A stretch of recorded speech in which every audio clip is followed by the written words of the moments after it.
Alrighty. It looks like we are there. Okay.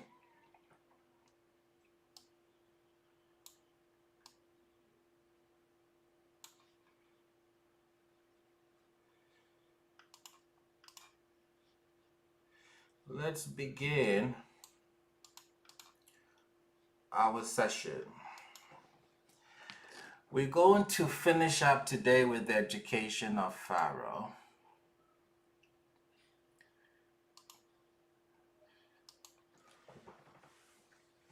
And we see how Yah chooses to conclude what he said he was going to demonstrate in Egypt.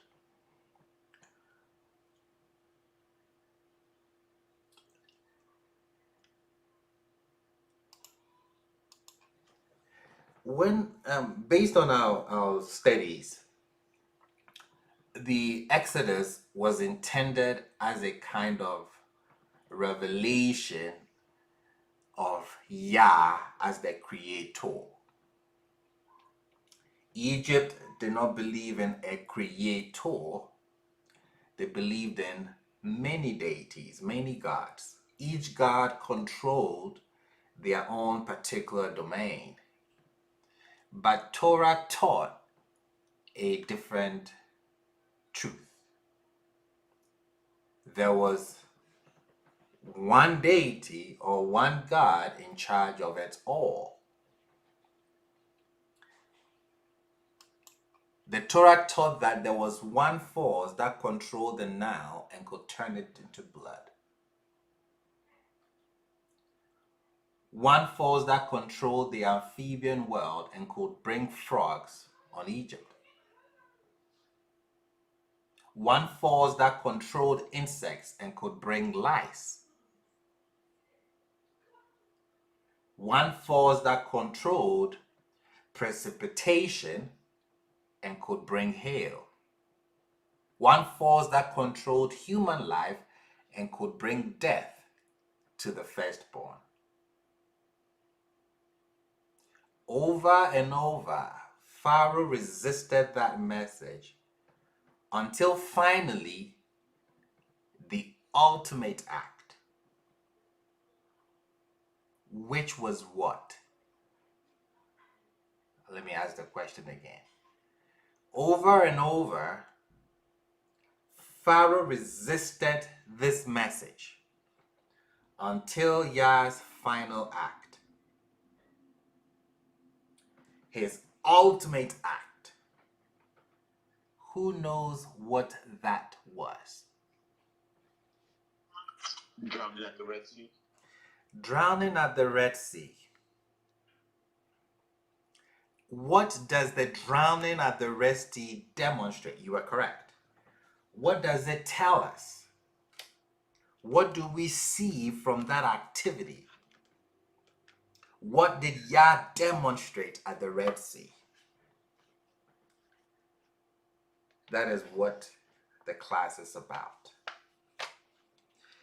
I've always said that it is very difficult to teach a chapter or a narrative that we know so well. The classes that are not difficult at all to teach are the narratives that people really don't know. Because you don't know it, you read what is on the pages. But because you know something so much, the narrative plays in your head, and when you read, you skip over a lot of things because we're not reading what is on the page. At the Red Sea, Sea of Reeds, Yam Suf, however you want to call it, Yah demonstrates that he is the creator. How does he demonstrate this? Let us find out. Exodus 14, I'm going to read from verses 10.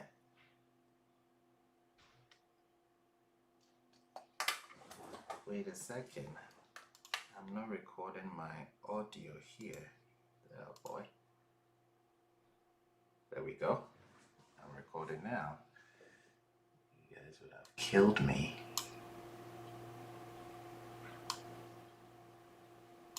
Okay, I'm recording it now. Awesome.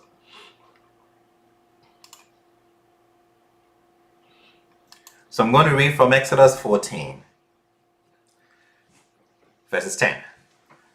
Pharaoh drew near, and the children of Israel lifted up their eyes, and behold, the Egyptians were advancing after them. They were very frightened, and the children of Israel cried out to Yah. They said to Moshe, "Is it because there are no graves in Egypt that you have taken us to die in the desert? What is this that you have done to us to take us out of Egypt? Isn't this the thing about which we spoke to you in Egypt, saying, 'Leave us alone, and we will serve the Egyptians,' because we would rather serve the Egyptians than die in the desert?" Moshe said to the people, "Don't be afraid. Stand firm and see Yah's salvation that he will wreak for you today. For the way you have seen the Egyptians is only today, but you shall no longer continue to see them for eternity. Yah will fight for you, but you shall remain silent." Yah said to Moshe, "Why do you cry out to me? Speak to the children of Israel and let them travel. And you raise your staff and stretch out your hand over the sea and split it." Put that in your spirit. "And the children of Israel shall come in the midst of the sea on dry land." Put that also in your spirit. "And I, behold, I shall harden the hearts of the Egyptians, and they will come after you. And I will be glorified through Pharaoh and through all his forces, through his chariots and through his horsemen. And the Egyptians shall know that I am Yah, when I will be glorified through Pharaoh, through his chariots and through his horsemen." Then the angel of Elohim, who had been going in front of the Israelite camp, moved and went behind them. And the pillar of cloud moved away from in front of them and stood behind them. And he came between the camp of Egypt and the camp of Israel, and there were the cloud and the darkness, and it illuminated the night. Put that in your spirit. Everything that I've highlighted, it's important. And one did not draw near the other all night long. And Moshe stretched out his hand over the sea, and Yah led the sea with the strong east wind all night. And he made the sea into dry land, and the waters split. Put that in your spirit. Let me pause here and correct something. You've watched the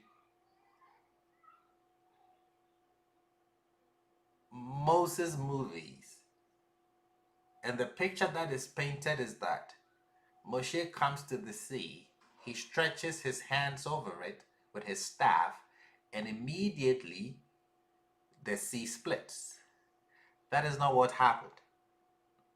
Verses 21 contradicts that, challenges that thought.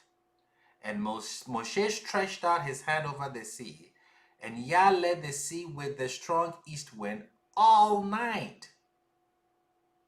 It wasn't how it is pictured. He stretches his hand and immediately it splits. No. There was an east wind all night, and he made the sea into dry land, and the waters split. Then the children of Israel came into the midst of the sea on dry land, and the waters were to them as a wall from their right and from their left. The Egyptians pursued and came after them, all Pharaoh's horses, his chariot and his horsemen, into the midst of the sea. It came about in the morning watch that Yah looked down over the Egyptian camp through a pillar of fire and cloud, and he threw the Egyptian camp into confusion, chaos. Put that in your spirit because it's important. "And he removed the wheels of their chariots, and he led them with heaviness. And the Egyptians said, 'Let me run away from the Israelites, because Yah is fighting for them against the Egyptians.' Thereupon Yah said to Moshe, Stretch out your hand over the sea and let the water return. It is important. That's why it's in yellow. Upon the Egyptians, upon their chariots, and upon their horsemen. So Moshe stretched out his hand over the sea, and towards morning the sea returned to its strength. As the Egyptians were fleeing toward it, and Yah stirred the Egyptians into the sea, and the waters returned and covered the chariots and the horsemen. The entire force of Pharaoh coming after them into the sea, not even one of them survived. But the children of Israel went on dry land in the midst of the sea, and the water was to them like a wall from their right and from their left. On that day, Yah saved Israel from the hands of the Egyptians. And Israel saw the Egyptians dying on the seashore. And Israel saw the great hand which Yah had used upon the Egyptians. And the people feared Yah, and they believed in Yah and in Moshe, his servant. That statement is the second topic of today. But before we get to that profound statement in verses 31, did you see anything that looked familiar with what we've just read in my notations that are colored? Did anything stand out? I know I read it fast, but did anything stand out to you? I saw you control the air with the wind, the water and light. So he controlled all the essential elements. Awesome. Yes, that's true. Thank you, Mr. Shamsi. Is it comparative to Genesis? And it was chaos, and the spirit of God was hovering over the face of the deep. That continuous wind that was hovering over the waters. Would that be something similar to what was happening with God controlling that east wind all night? Awesome. Mr. Kefai says events at creation. Let's look at that. Thank you very much, Mr. Jason. Let's go to the moment just before the sea split. What are we told? And he came between the camp of Egypt and the camp of Israel, and there was the cloud and the darkness, and it illuminated the night, and one did not draw near the other all night long. So we are told that Yah caused a great wind to blow over the waters all night long.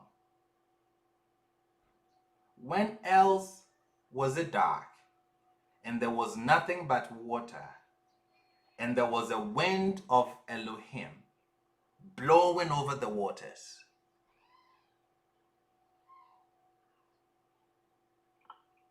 In the beginning, Rabbi. In the beginning. That happened at the very beginning of the Torah. When Yah created the heavens and the earth, we read, in the beginning of Elohim's creation of the heavens and the earth, now the earth was astonishingly empty. Darkness was on the face of the deep, and the spirit or the wind of Elohim was hovering over the face of the water.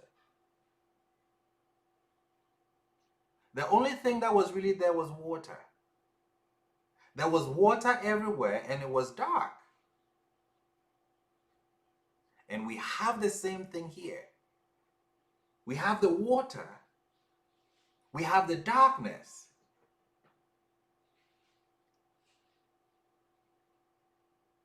Let's follow that trend of thought.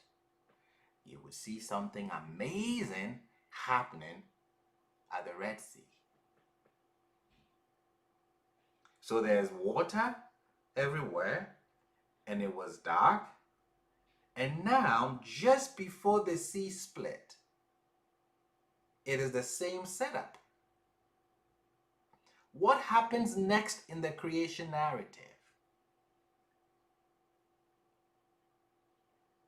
And Yah said, let there be light.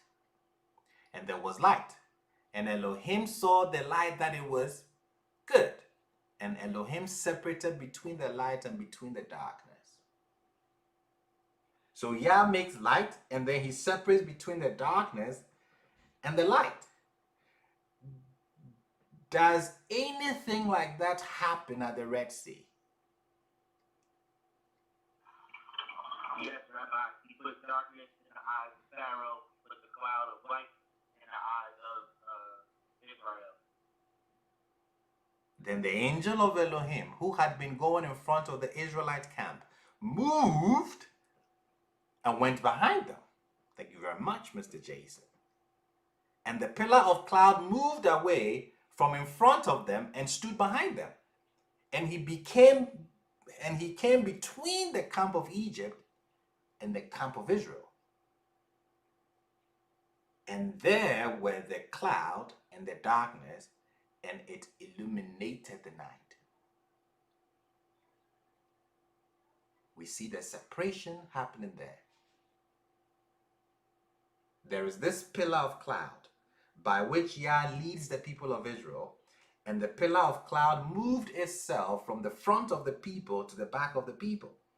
It separated the camp of the Egyptians, as Mr. Jason said, and the camp of Israel, such that the pillar of cloud shone on the Israelite camp. That is where they had light, and lit up the night. But it was dark on the Egyptian side. So we see, he said, let there be light.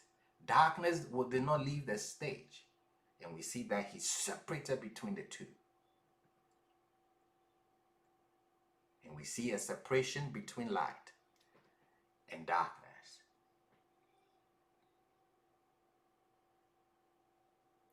Let's go on. And Elohim said, let there be an expanse in the midst of the water, and let it be a separation between water and water. Was there another time when there was a split of water? We see it clearly in Exodus 14. And Moshe stretched out his hand over the sea, and Yah led the sea with a strong east wind all night, and he made the sea into dry land, and the water split.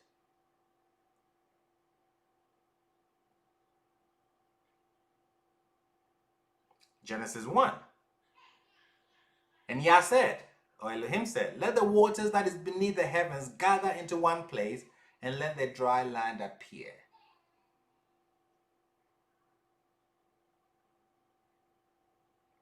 Did it happen in Exodus 14? Clearly it did. The waters are split, the dry land appears. There was a separation between light and darkness.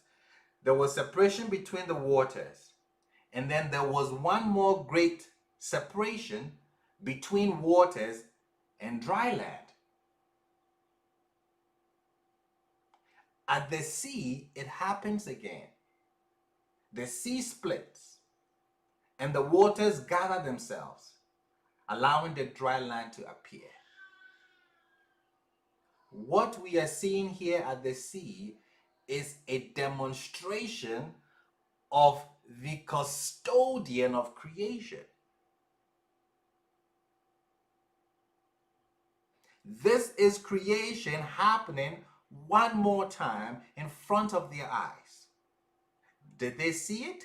Maybe not. But the author expects those reading to make those connections. This should not impress you yet. What will be the impressing factor? If something should impress us, is it Yah repeating Genesis 1?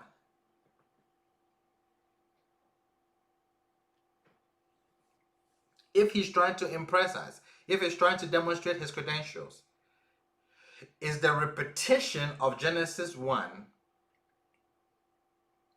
the impressive factor?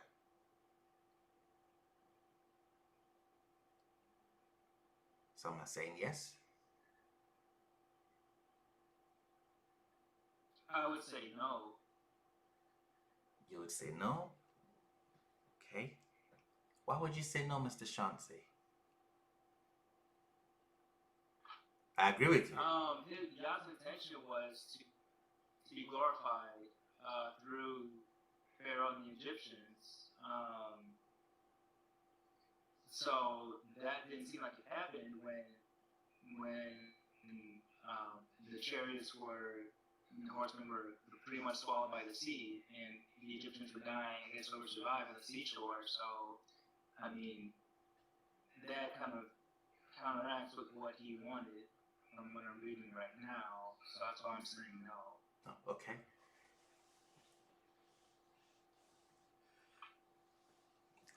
Any others? What would impress? This should not impress you. It doesn't impress me. But there is something that would impress me if Yah did that.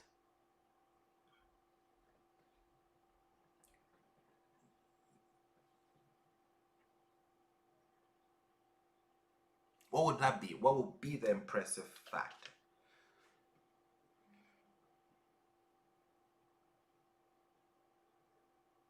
Is it, how should I put my words? Is it demonstrating creation again or reversing it?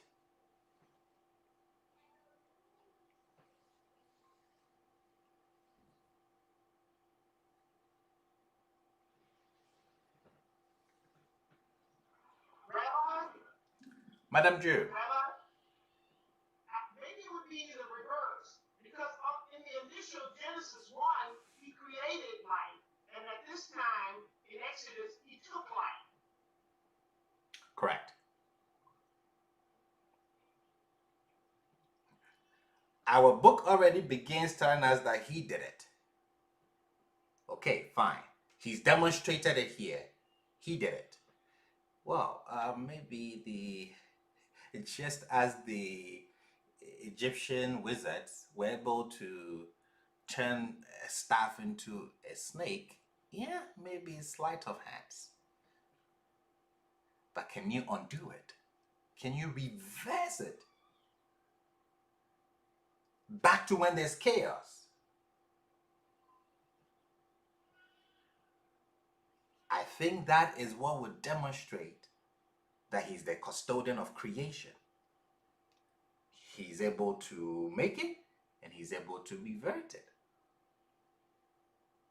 He has done it again. Rabbi, Go ahead, Mr. Jason. I think you hit on something that came to me. It's important. Because Pharaoh and them knew in their creation narrative about the chaos of the water. Correct. So they would have known that this act of chaos couldn't be reversed. So by Yah reversing it, that's gonna put a precedent of awe in their eyes. Thank you.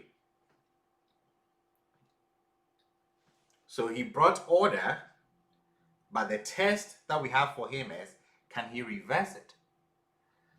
Let's see. Then the children of Israel came into the midst of the sea on dry land, and the waters were to them as a wall. Okay. From their right and from their left, the Egyptians pursued and came after them, all Pharaoh's horses, his chariots, and his horsemen, in the midst of the sea. And it came about in the morning watch that Yah looked down over the Egyptian camp.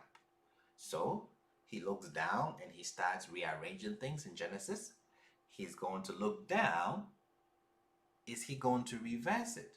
Is he able to reverse that act here at the sea in real time? 24. And it came about in the morning watch that Yah looked down over the Egyptian camp through a pillar of fire and cloud, and he threw the Egyptian camp into confusion. And he removed the wheels of their chariots, and he led them with heaviness. And the Egyptians said, let me run away from the Israelites, because Yah is fighting for them against the Egyptians. Thereupon Yah said to Moshe, stretch out your hand over the sea, and let the water return upon the Egyptians, upon their chariots, and upon their horsemen. So Moshe stretched out his hand over the sea, and towards morning the sea returned to its strength, as the Egyptians were fleeing towards it. And Yah stirred the Egyptians into the sea, and the waters returned. What did we just experience? We experienced the rearranging of disorder as in Genesis. Let me not go there yet. What we just see here is one more time we have utter chaos. We just experienced order for the Hebrews to go through. And then we see one more time a reversal of that order into chaos. Waves crashing in a world ruled by water. So it evokes not creation, but non-creation. N-O-N, creation. The world was in utter chaos, darkness on the face of the deep. And one more time, nothing but the wind of Yah blowing over the waters.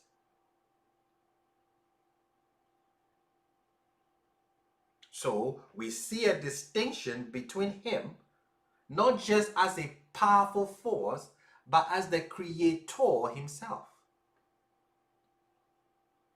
As if he goes back to Genesis and says, let's start all over again. I'm going to demonstrate that I am the creator.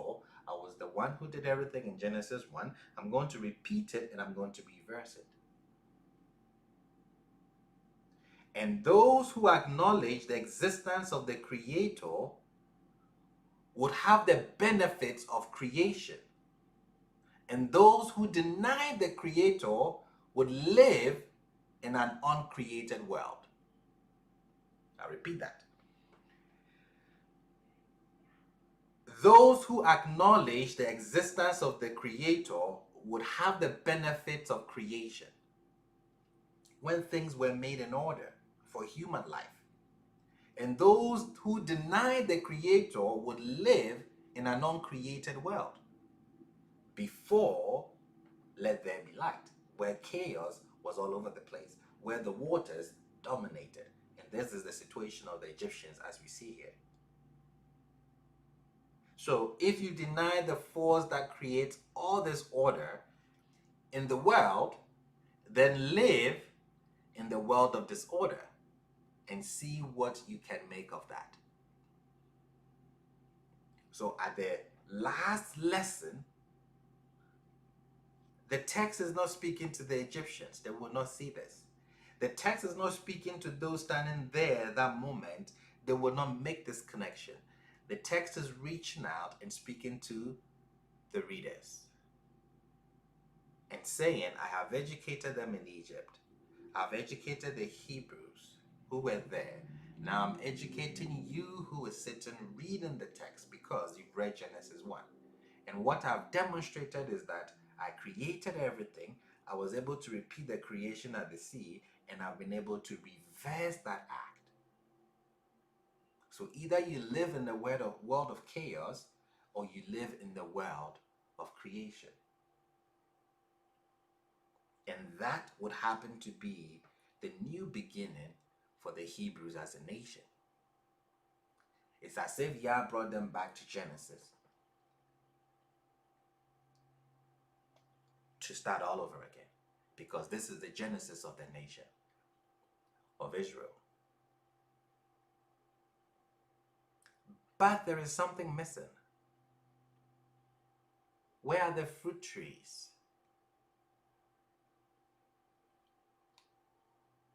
We saw the waters, we saw the darkness and the light separating, we saw the splitting of the waters, we saw the dry land appear, and then what we are missing is fruit trees producing fruit according to its kind.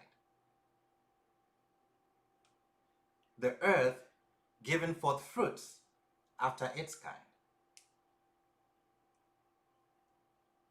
Do we see that at the sea here?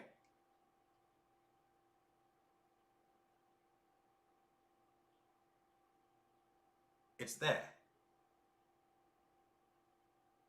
But do you see it?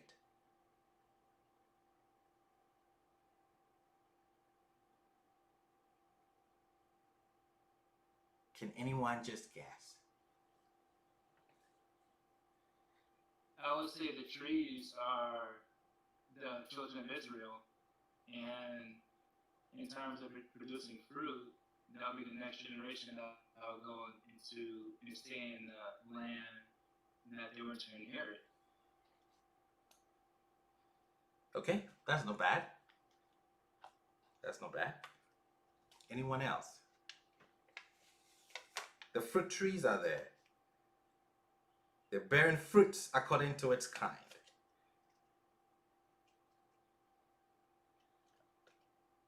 You put seeds in the soil, they bear fruits. So the fruit trees are there. Just think about it. The fruit trees are there. You put seeds in the soil as the earth is being asked to produce fruits after its kind. Rabbi, Adam Drew, can I take a stab at this one? please Was it the Egyptians dead up on the seashores? explain further. You have to put something in the ground to bear. Grow a tree. You have to put a seed in. We do to grow a tree, and then since the Israelites they were under, it says here, dead up on the seashore, then they were in the dirt. So with that, and of course they gave forth food and deliverance. I guess. You have the idea. You got the first part correct. Your explanation, not so much. I give you 50%. That's a pass mark. Okay, I appreciate that.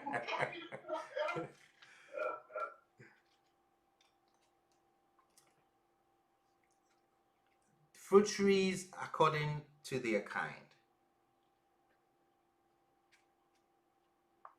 It's there. We've seen creation in front of us. We are missing the fruits. The trees bearing fruits. It's right there.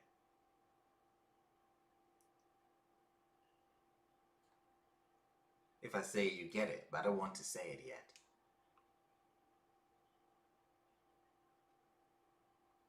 Rabbi, can you please repeat that question? I just got here. Okay, so I'm asking that what we've seen at the Red Sea is the repeat of Genesis 1, where Yah was rearranging everything. We saw the wind over the waters. He said, "Let there be light." We saw it demonstrated at the Red Sea. He separates the light and between the light and the darkness. We saw that. There was a separation of the waters. We saw that. Dry land appeared. We saw that. In the Genesis narrative, after the dry land appears, we have vegetation. Fruits, trees yielding fruits after their kind. And I'm saying, do we see that at the Red Sea? After the dry land has appeared, the Hebrews have crossed over. Where are the fruit trees producing fruits after their kind? How would you incorporate that into what is happening here? It's a replay. But we are missing the fruit trees, or the trees bearing fruits, however you want to word it. In Genesis 1, when Yah said that, like, fruit trees producing fruit after its kind, Yes. we got trees that produced fruit. It wasn't fruit trees that produced fruit. Correct. So I'm just wondering. So don't go that route. You get confused. So the trees produced what we know today. Trees with fruits on it. But to do that, you have to plant something. You have to plant seeds for you to have the fruits. In our world today, the earth did not. The earth rebelled. Point blank. But don't look at the rebellion. We're looking at the trees producing fruits. Do we see that in the Exodus narrative here at the sea? Rabbi, I'm going to give it one more stab. Yes, please. How about the Egyptians and the people feared the Lord and believed the Lord and his servant Moses? That's the fruit. After they were married, they were, the first part I gave you about them being on the seashore. The second half, perhaps, or the fruit part, is where they feared the Lord and believed the Lord and Moses.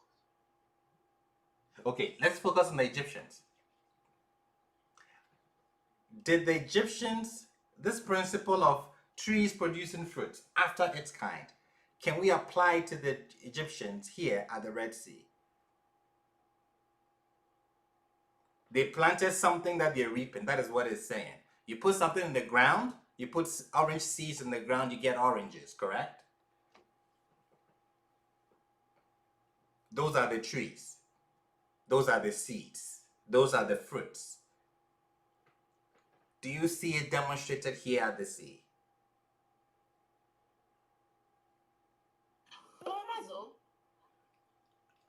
I'm not sure.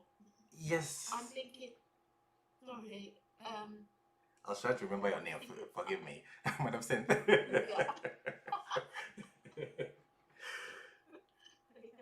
Don't worry. I was thinking, oh, sorry, I was just wondering, with the Egyptians dying and floating on the ocean, is this a repeat or a comparison to what the Egyptians did to our children? Exodus 1. You reap what you sow. It says fruit trees producing fruits. What did they plant in Exodus 1? Killed our kids. They killed our kids. Where did they kill them? In the water. Now, what they planted, they're yielding its fruits at the sea.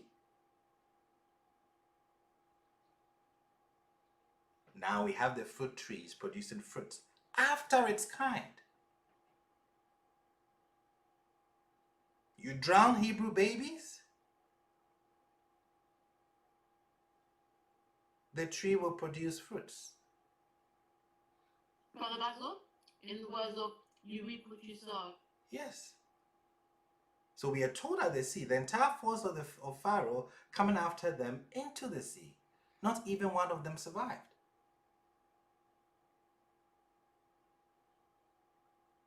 Those are the fruit trees producing fruits after its kind. That is the principle that the earth goes by. So at the sea, Egypt reaps the dark fruits that they sowed after its kind. Measure for measure.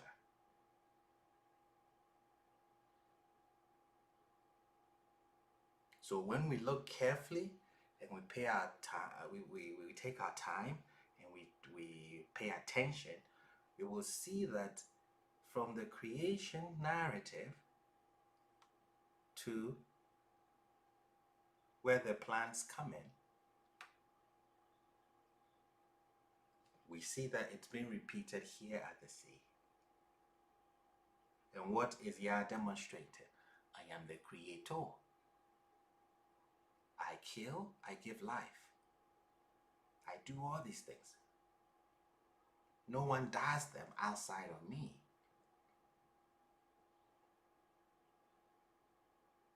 So the seeds that they sowed, they are being paid for here.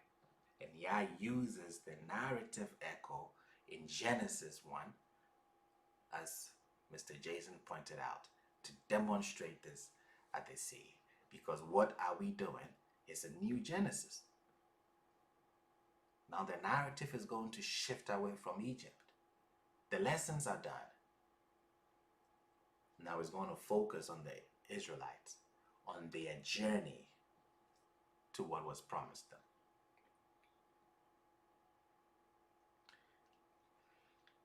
And Israel saw the great hand which Yah had used upon the Egyptians.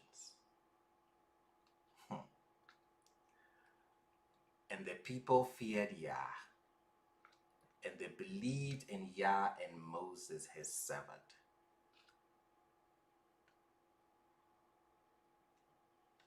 How accurate is this statement?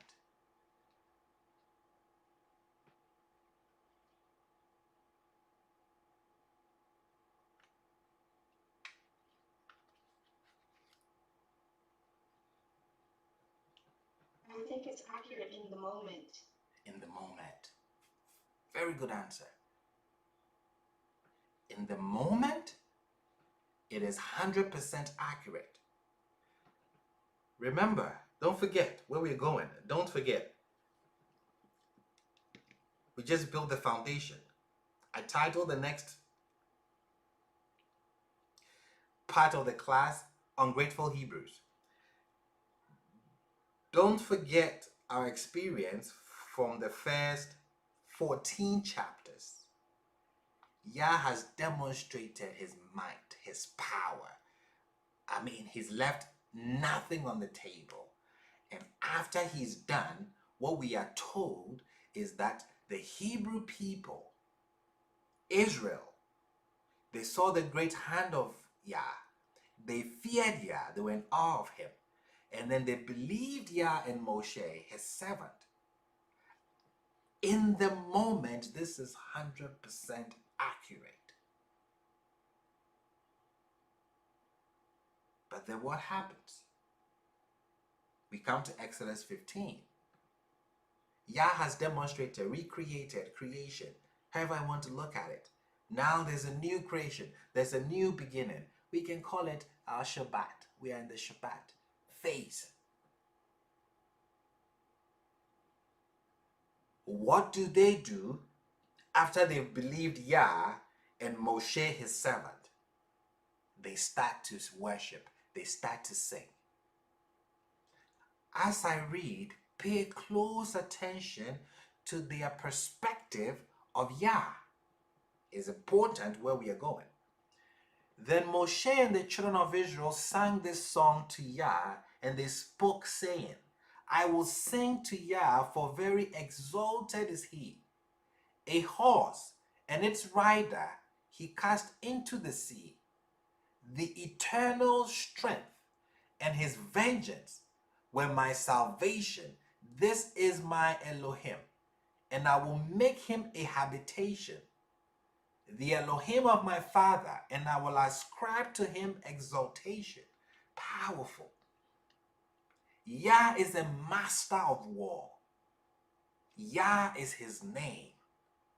Pharaoh's chariots and his army he cast into the sea, and the elite of his officers sank in the Red Sea. The depths covered them. They descended into the depths like a stone. Your right hand, O Yah, is most powerful. Your right hand, O Yah, crushed the foe.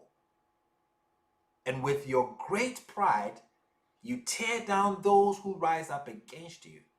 You send forth your burning wrath. It devours them like straw. I mean, the picture they're painting here is just powerful. And with the breath of your nostrils, the waters were heaped up. The running water stood erect like a wall. The depths congealed in the heart of the sea. Because the enemy said, I will pursue, I will overtake, I will share the booty. My desire will be filled with them. I will draw my sword, my hand would impoverish them. You blew with your wind, the sea covered them. They sank like heap in the powerful waters. Who is like you among the powerful? O Yah, who is like you, powerful in the holy places? Who? Too awesome for praises, performing wonders. You inclined your right hand, the earth swallowed them up. With your loving kindness, you led the people you redeemed. You led them with your might to your holy abode. People's head, they trembled. A shudder seized the inhabitants of Philistia. Then the chieftains of Edom were startled. As for the powerful men of Moab, trembling seized them. All the inhabitants of Canaan melted. May dread and fright fall upon them. With the arm of your greatness, may they become as still as a stone until your people cross over. O Yah, until this nation that you have acquired cross over. You shall bring them and plant them on the mount of your heritage, directed towards your habitation, which you made, O Yah, the sanctuary, O Yah, which your hands founded. Yah will reign to all eternity.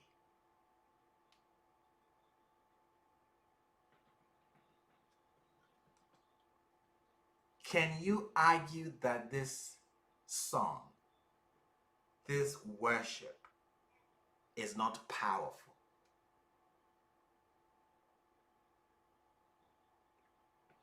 I mean, look at the energy, look at the words used, look at the depth, the picture that is painted.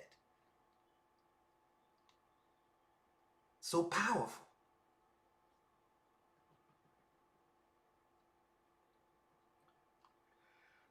Right after this song,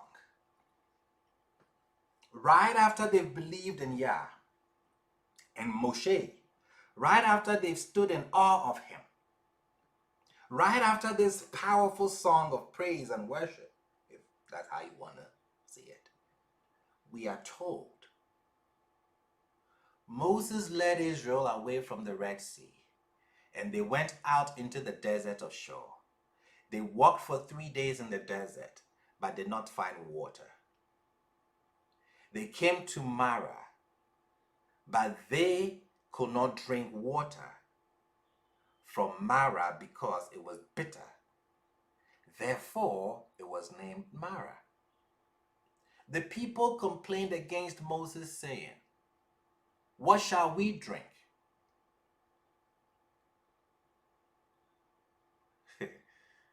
So he cried out to Yah, and Yah instructed him concerning a piece of wood, which he cast into the water, and the water became sweet. There he gave them a statute and an ordinance, and there he tested them.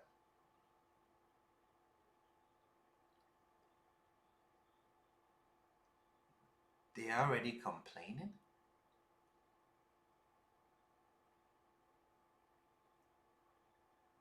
Already? Okay. They complain about water. No problem. Let's go back. Let's journey on. I'm going to show you 3 crises. We'll tackle them.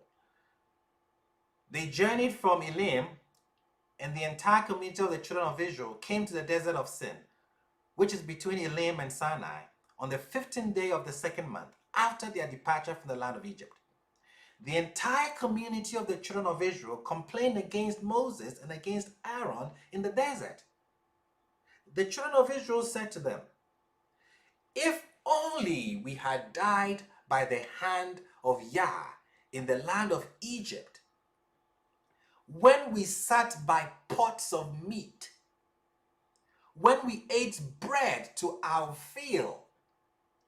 For you have brought us out into this desert to starve this entire congregation to death."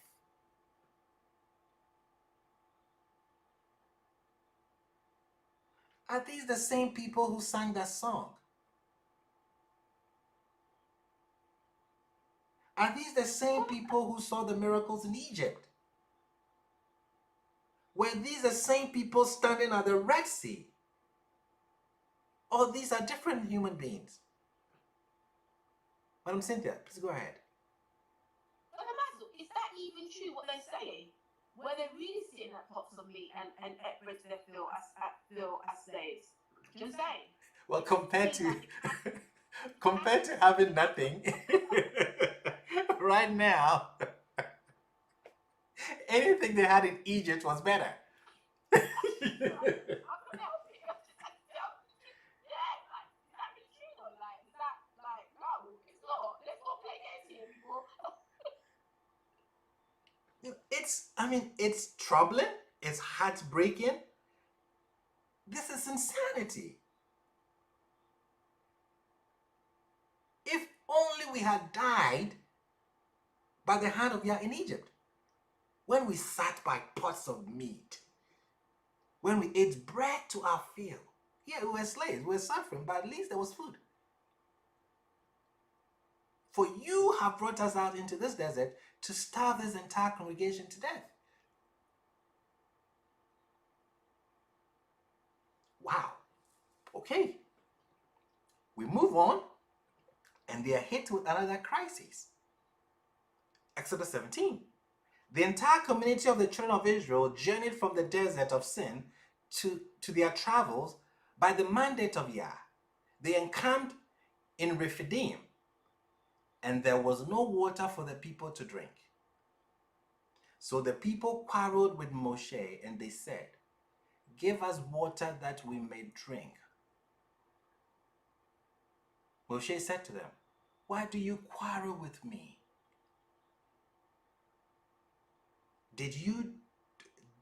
Why do you test Yah?" The people thirsted there for water, and the people complained against Moses, and they said, "Why have you brought us out from Egypt to make me and my children and my livestock die of thirst?"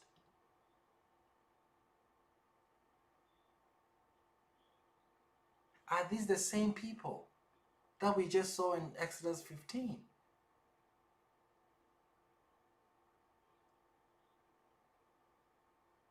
Okay, now we move on to another crisis. Amalek comes into the picture. Exodus 17. Amalek came and fought with Israel in Rephidim. So Moshe said to Joshua, "Pick men for us and go out and fight against Amalek. Tomorrow I will stand on top of the hill with the staff of Elohim in my hand." Joshua did as Moshe had told him to fight against Amalek, and Moshe, Aaron, and Hur ascended to the top of the hill. It came to pass that when Moshe would raise his hand, Israel would prevail, and when he would lay down his hand, Amalek would prevail. Now Moshe's hands were heavy, so they took a stone and placed it under him, and he sat on it. Aaron and Hur supported his hands, one from this side and one from that side. So he was with his hand in emunah, in faith, until sunset. Joshua weakened Amalek and his people with the edge of the sword. Do you see something different here?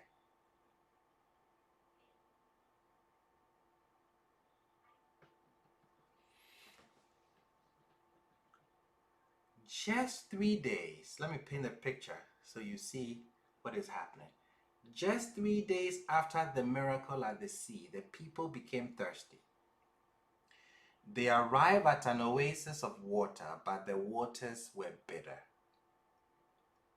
So what would you expect from people who had just witnessed the most outstanding miracle, who had been touched deeply by Yah's providence, and who believed wholeheartedly in that providence?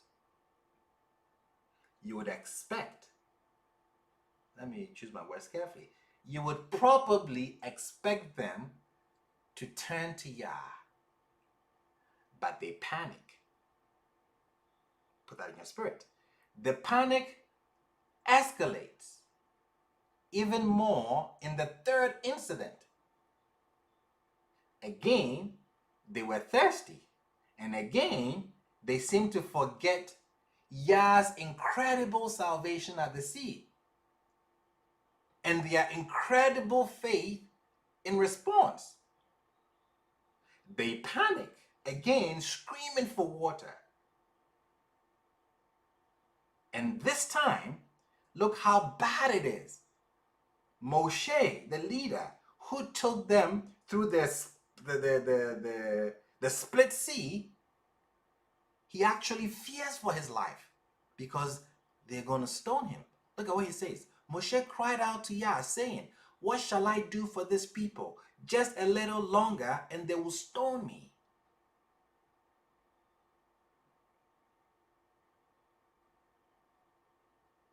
We are told that the people believed in Yah and Moshe. But what kind of belief is it if it turns off in an instant?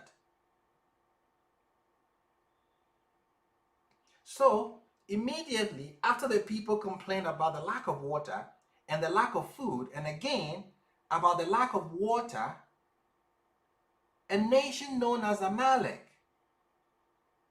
pushed upon the people, ambushes Israel, and suddenly war is upon the people. Their first battle since leaving slavery. Now put yourself into their shoes. Imagine you were part of the nation of Israel right now. You've been starving and thirsting. Your faith in Yah has declined. You've been complaining about dying. And now you are in danger of total destruction by this brutal enemy army. I would expect that they would just crumble, give up, pack their bags. And then, you know what? Say, Moshe, we are going back to Egypt. Forget you. But when you read the text, when Amalek attacks, it's almost calm. Amalek attacks, and the people don't panic. It's just like, okay, Amalek has attacked. What is our plan? Moshe draws up a battle strategy. Joshua pulls an army together. The people follow instructions and begin to fight. This is strange. No panicked screaming to Moshe. No wailing that Yah has abandoned them.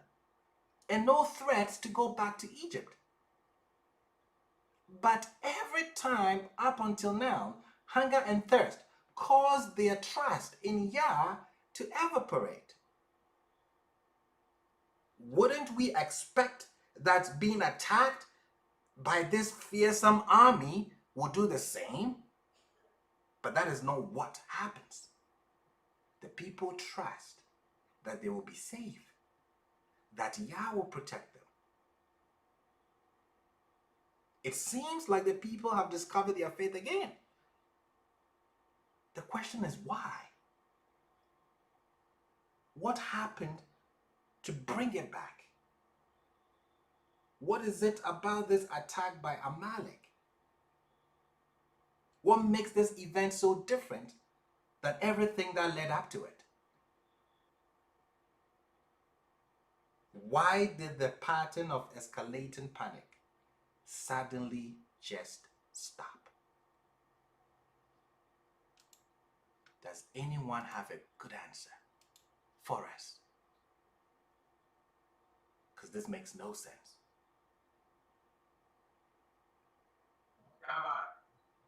Mr. Jew. Could it be that we've already been in this situation before, Pharaoh? So it's like, okay, you're attacking us. Okay, this time we got to do something different. You know what I'm saying? It's like God will fight for us. He will give us power, and we'll take care of it. That's it. That's how we do it. Okay, you have a point. But why not take that approach till now?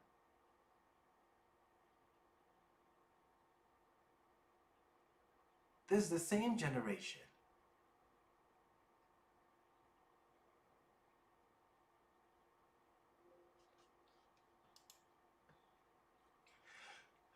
When you look at these crises, is there anything unique about these crises? The crisis at the Red Sea, the thirst, the food, the thirst again, and then Amalek. Anything unique?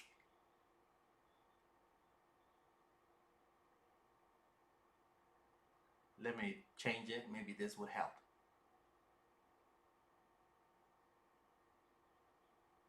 Anything unique about the Red Sea and Amalek? And then the three in the middle?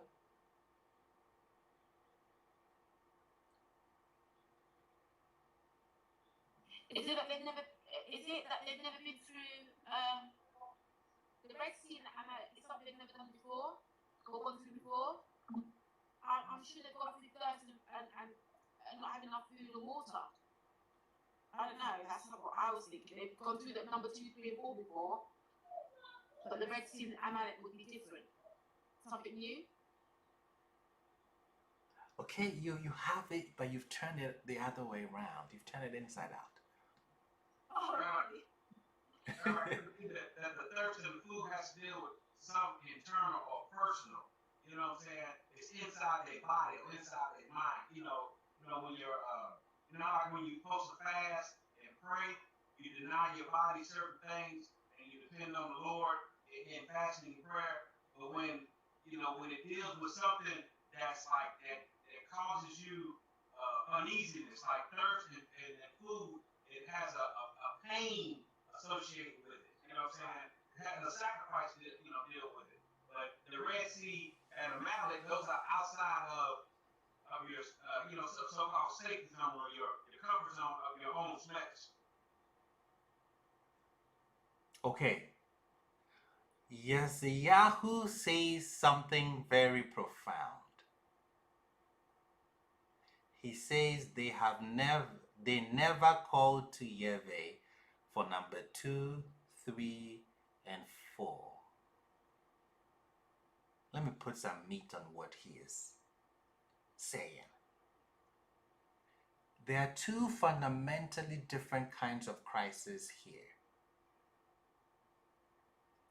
What was similar about the crisis involving Pharaoh at the sea and Amalek's attack that was different than those involving lack of food and water?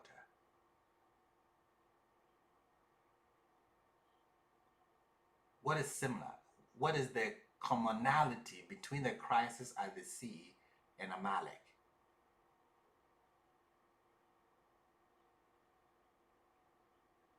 One word. Did One. they feel What? cornered? Say it again, sorry? Did they feel cornered? They felt cornered. Yeah. Correct. And then they had to fight. Would war describe the first and the fifth?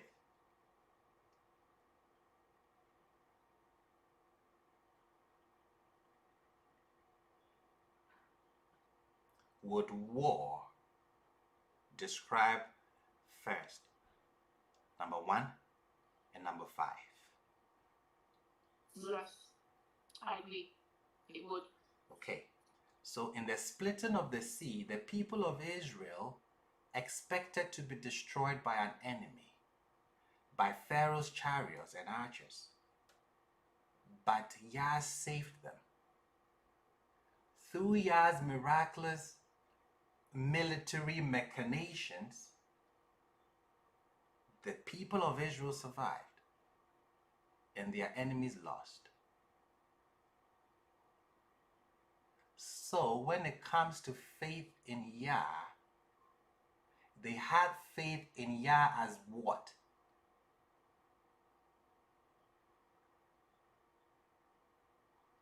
The Redeemer? Redeemer from? War. From war.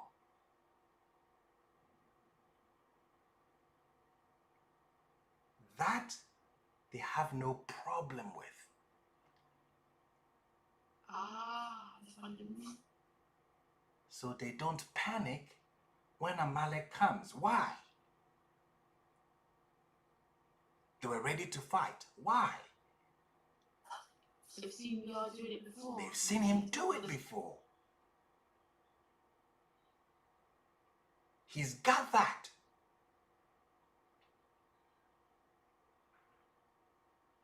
Look at Exodus 15. Go back to this song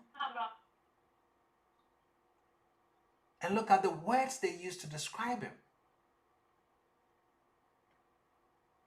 Verses 3. Yah is a master of war. Pharaoh's chariots and his army he cast into the sea. He crushes the foe. He devours them like straw. From the breath of his nostrils, he conquers them. He's powerful. He makes people tremble, the enemy. They shudder. They are startled. Beautiful.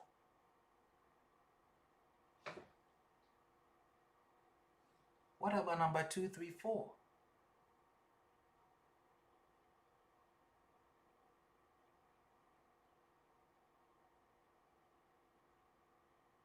Brother Basil, it's in verse twice. So they thought that verse number 2 was twice. So if it was about history, they should not be freaking out about the first aspect.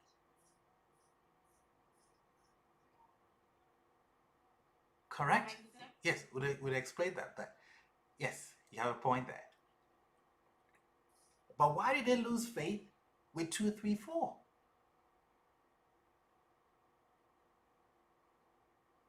Madame Yvette said they did not know him as their provider. Which is true. How did he reveal himself to them in Egypt?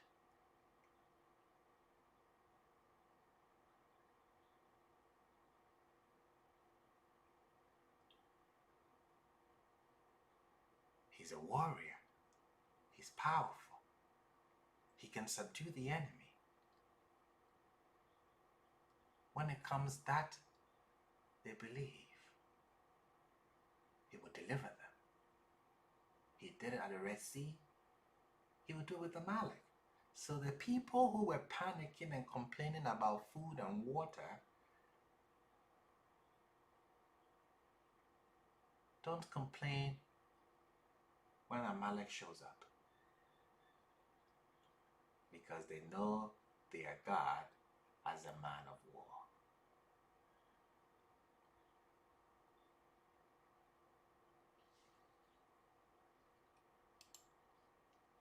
So when it comes to faith in Yah as their military savior, the people never lost that faith. No. We see it in their words.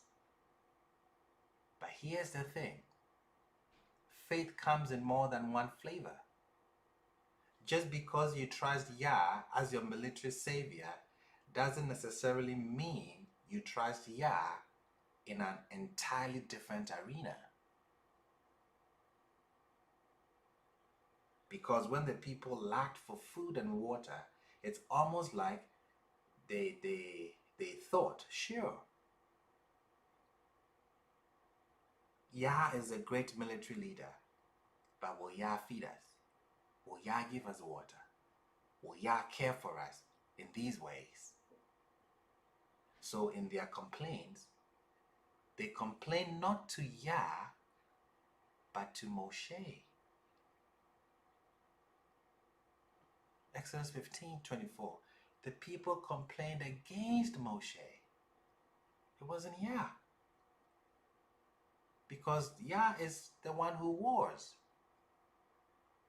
Maybe he's not the one who provides food. We don't know. So their complaint is against Moshe. And then the next complaint was against Moshe and Aaron. And then the next complaint about the water was against Moshe.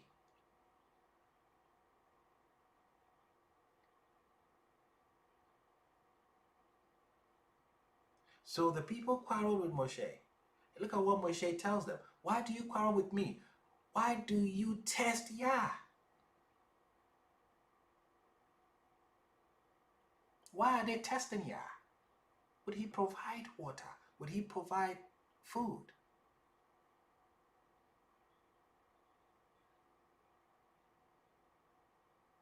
So Yah has to fix this. And how does he do that?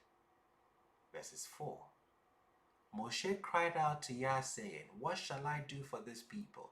Just a little longer, and they will stone me. And Yah said to Moshe, pass before the people and take with you some of the elders of Israel, and take into your hand your staff, with which you struck the Nile, and go. Behold, I shall stand there before you on the rock in Horeb, and you shall strike the rock, and water will come out of it, and the people will drink.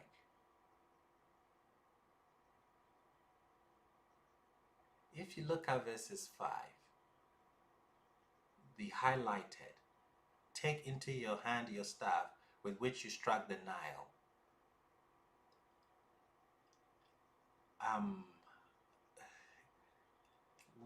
Is there a different way to reword that you will not lose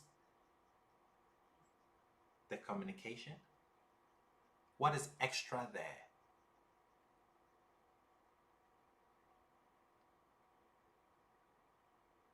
Take into your hand your staff with which you struck the Nile. How would you reword that? What can you take out that will not make the statement lose its meaning?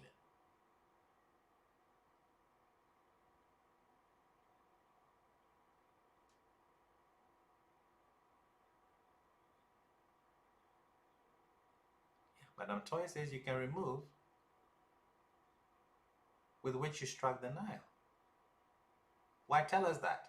We know that. We know that. We've been reading, we've been participating, we were there. So why tell him to take your staff with which you struck the Nile? Just say take your staff. We all know the stuff. Why the extra with which you struck the Nile? And you're supposed to take it and going to strike the rock. Go ahead, Madam Marie. Because when he struck the Nile, it produced a result. Correct, it did. So what was the message to the people then?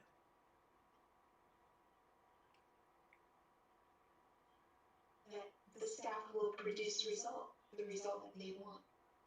Correct. Pretty much. As a reminder.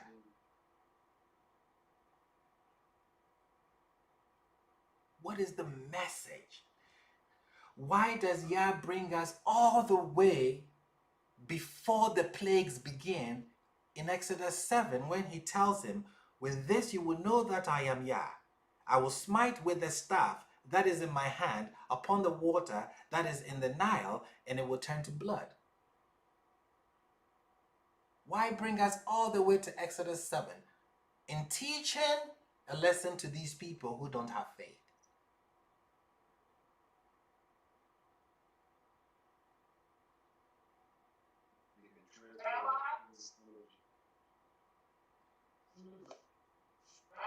Yes, Madam Jew. I think that God's trying to show them how consistent he is. How That he's consistent. consistent in all and in everything, and I'm going to get the job done from beginning to the end. So I just keep referencing what I've already done so that you know that I will be consistent in all things. Yes. Hit the rock the same way you hit the Nile. So they will know that their God that did those miracles in Egypt is the same one that is going to or is providing for you right now.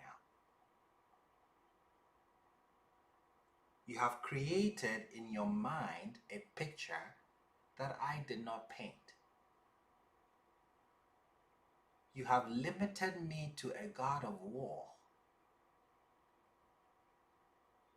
And that is affecting how you interact with me. You interacted rightfully when war came because you have faith in that God of war. But this staff, which was an agent of distraction, is not just a weapon of a vengeful God, a God of war, as you have ascribed to me in your song at the sea. But it's a tool that I can and will use to also sustain you.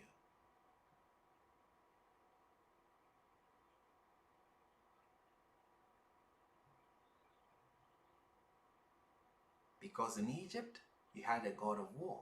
You have a God that gave pregnancy. You have a God that gave food, a God that gave water. All this mess. So basically, he's saying, I'm not half man, half amazing. I am full amazing. I'm Echad. I am one entity. And all these facets of life I control. Not just war, even food, even water. It all comes from this one entity.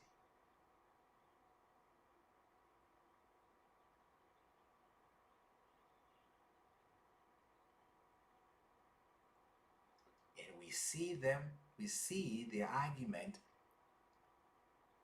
when they quarrel with Moshe.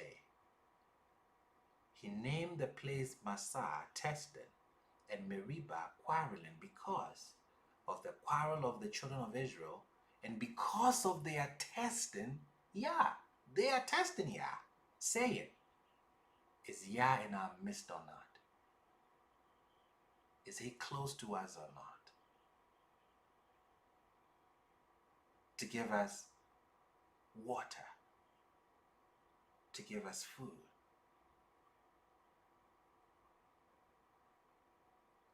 Is my concept of Yah purely that Yah is mighty and powerful, a great winner of battles? Well, I might believe in that God 100%, but I personally am not going to be facing any military battles. But the question I still need to answer is, do I have faith in a different aspect of Yah entirely? The side of Yah that cares about my daily, all too human needs. Is he there when I'm worried about where my next paycheck comes from?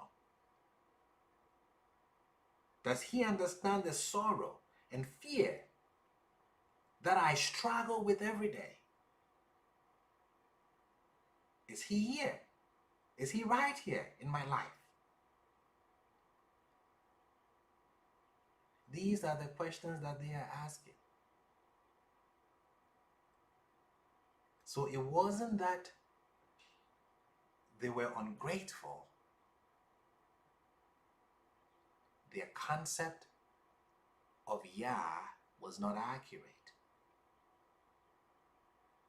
The concept of Yah that they painted in their heads, it is what is making them complain, what is making them panic.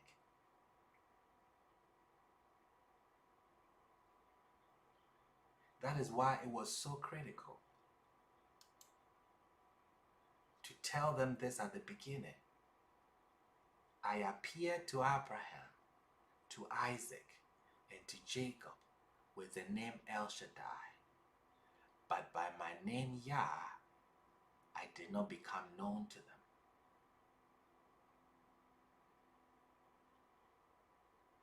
Now, Mr. Jason's point he made at the beginning of the class is valid.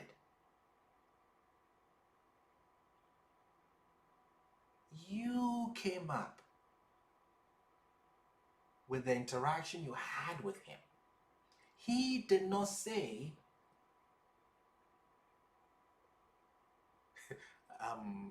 Mr. Jason, can you help me with the right words? He did not attribute those things to himself and say, this is me. Yes, I can, Rabbi. Because we are finite beings, we need names. We need to understand the purpose of something. So when Yah was given what we call a name, it wasn't actually a name. It's just an appellation. Because the Yah who is infinite, he's gonna be who he's gonna be. Yes. So whatever you call for in that situation, he is telling Israel, I'm gonna be that, because he was a defense when they were fighting against the plague. He was the light that led them by day. He was the darkness that blocked Pharaoh by night. He was the one that lifted up the water. So he was telling them, because of all these interactions, I'm going to be with you. Therefore, you can't name me one thing. Because when you look at the people in the ancient world, they had names for everything. The God of the water was his name. The God of the sky was this. Yes. The God of the land was this. But Yah was saying, since I am one, you cannot name me the way that your counterpart named their God. Because I do everything. So therefore, I will be. Thank you. So now we have validation that this verse is not saying that they did not know his name, his name, as in they didn't know Yud Hey Vav Hey. No, he did not interact with them. He did not show that side of him. They never experienced him as such. Because like I said last week, there is nowhere that Yah appeared to Isaac as El Shaddai. No, he does Abraham, he does Jacob. Isaac mentions El Shaddai, but Yah doesn't appear to him. He does Abraham and Jacob.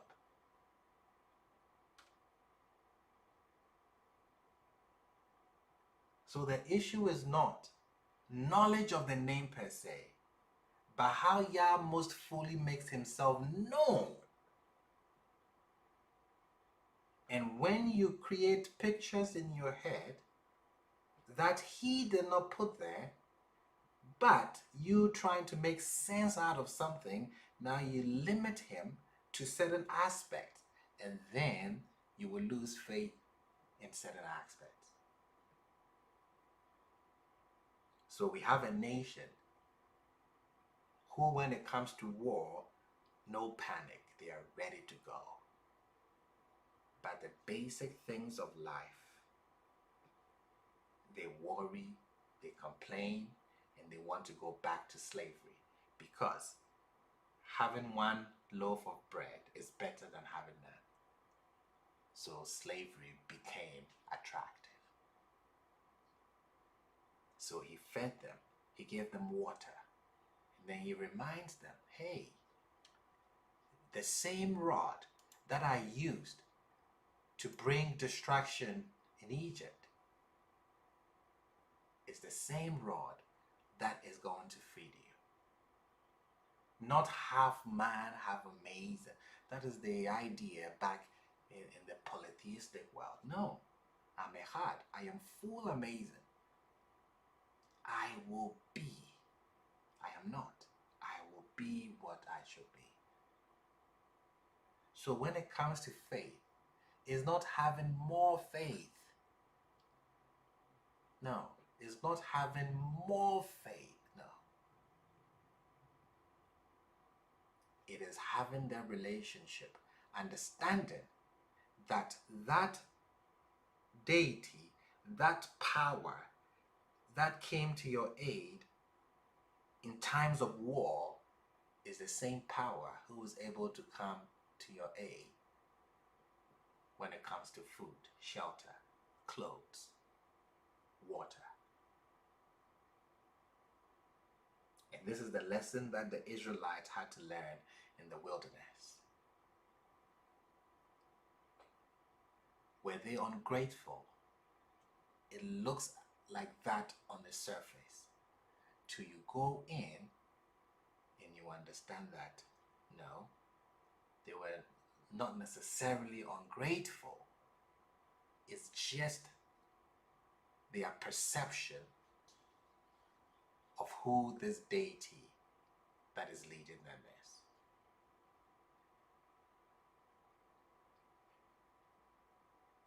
Do we have faith? What do we believe about this God? Something we made up? Do we understand him? Is faith empty? Just believing? Or there has to be a reason, there has to be an experience in order not to lose your faith or to stand in faith. Sometimes there's nothing to draw from. So Jacob draws from the experience of his father, Abraham. That is how sometimes it works. We look at experiences, and through those experiences we have faith.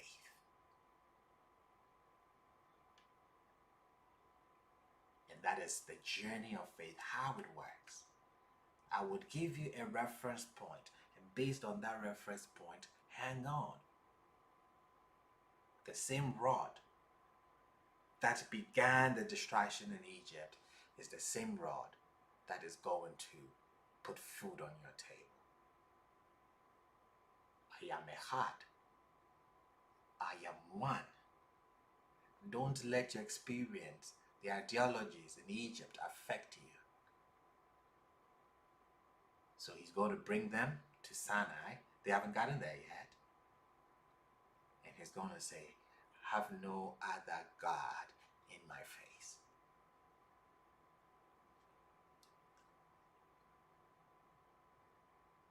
Sometimes we are ungrateful, yes. But this is the reason why they panicked. Questions, contributions, additions before we close? Rabbi, Mr. Jason. it makes sense why he gave manna, because he was showing our ancestors that he could literally produce food from nothing. Correct. Because they were concerned about what they were going to eat. Yes. And y'all is like, listen, I can produce food out of nothing. The simple things that you see that are everyday common, just occurrences, when you interact with these, I can produce things that are made from nothing. The manna just, it came from nowhere. It wasn't something that was substantially made, like you add flour and water and bacon or something of that nature. So he was showing us even then, like, if you follow my decree, you'll see that pretty much I will be. True. It's hard to remove images that we paint in our heads. It's so difficult. And that was the issue in the wilderness. It's hard to re-educate people when they've made up their mind, or they've held on to a concept that is a bit flawed. So to remove that picture from the picture that they painted, because you can paint things and make something that is false real.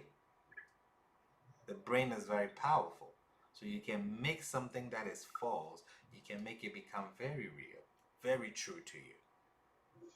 And painting Yah as a god of war is easy because he's demonstrated it. But can the same one be as caring as a mother? He's demonstrated his masculine attributes. What about his feminine attributes? His feminine attributes? Can he demonstrate that? And that is where we lose the most faith. How many of us will go to war? A lot of percentages will not. But we eat every day. Would Yah provide? That is where you require more faith. Yes, Madam Jew. You made me think of parenting. Your children don't necessarily know all of what it is that you do to keep them safe, protected, and fed, and housed, and clothed. They don't necessarily know where all that stuff comes from. It just appears out of nothing. And their clothes, their shoes, their book bags,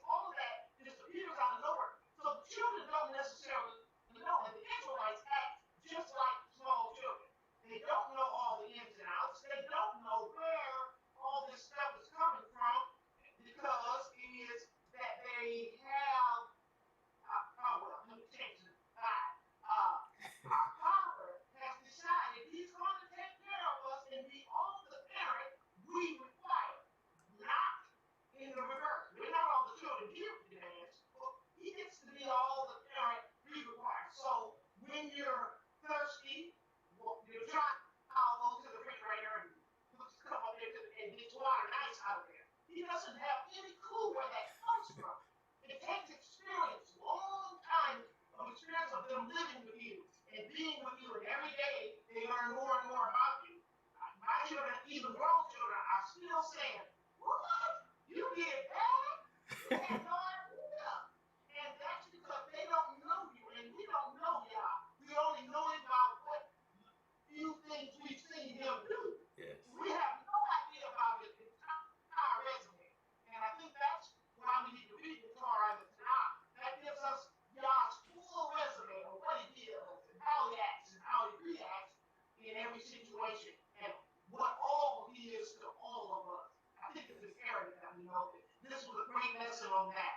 I don't think we have any idea. We're just like the Israelites. We don't know all of what he is to us. Yes. Because of these images that we have in our mind, and these pictures, and these names, and all of this stuff that imaginations that we have about it. It's not true, and so we interact as a result of those non-truths. Yes. Brother Basil. Oh, sorry. I'll wait. Oh, okay. Next to this. Brother Basil, I was just thinking that I know that we do have these pictures in our heads and everything, and I think it has an impact on how we interact with VR.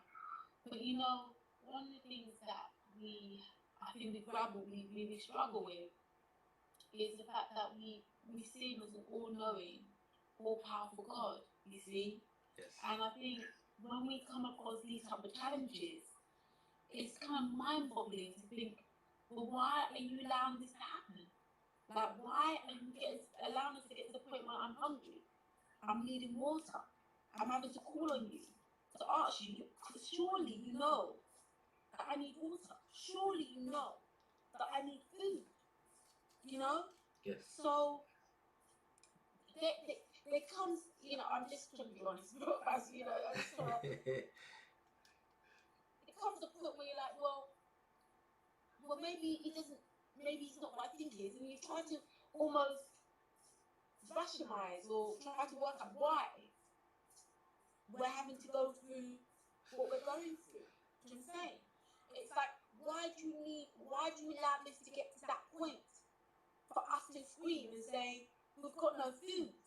You know, as a parent, and when I look at, you know, Sister Drew's thing about being a parent, you do your best, even as a human being, to try and circumvent, you know that the baby's going to run out of nappies soon. So you plan, you buy the nappies in advance. You don't wait for the baby to cry and be screaming when he ain't got no nappies, and the nappy that's on him is soiled, and he hasn't got no option. Does that make sense in what I'm saying? Yeah. Rabbi, can I interject? Yeah, and I understand. Like, that's just my, yeah, you get, sorry. Yeah, I just wanted to say, I totally get what you're saying. And I've had that question many, many times, but what I've come to see and understand from my own experience is that if Yah always gives us everything we want without us asking or interacting with him, we just take everything for granted, and we don't build that relationship with him. And I think many times we see Yah as this divine entity, which he is, and he is all powerful, which he is, but we don't actually see him as a person. You know, like, we sometimes lose that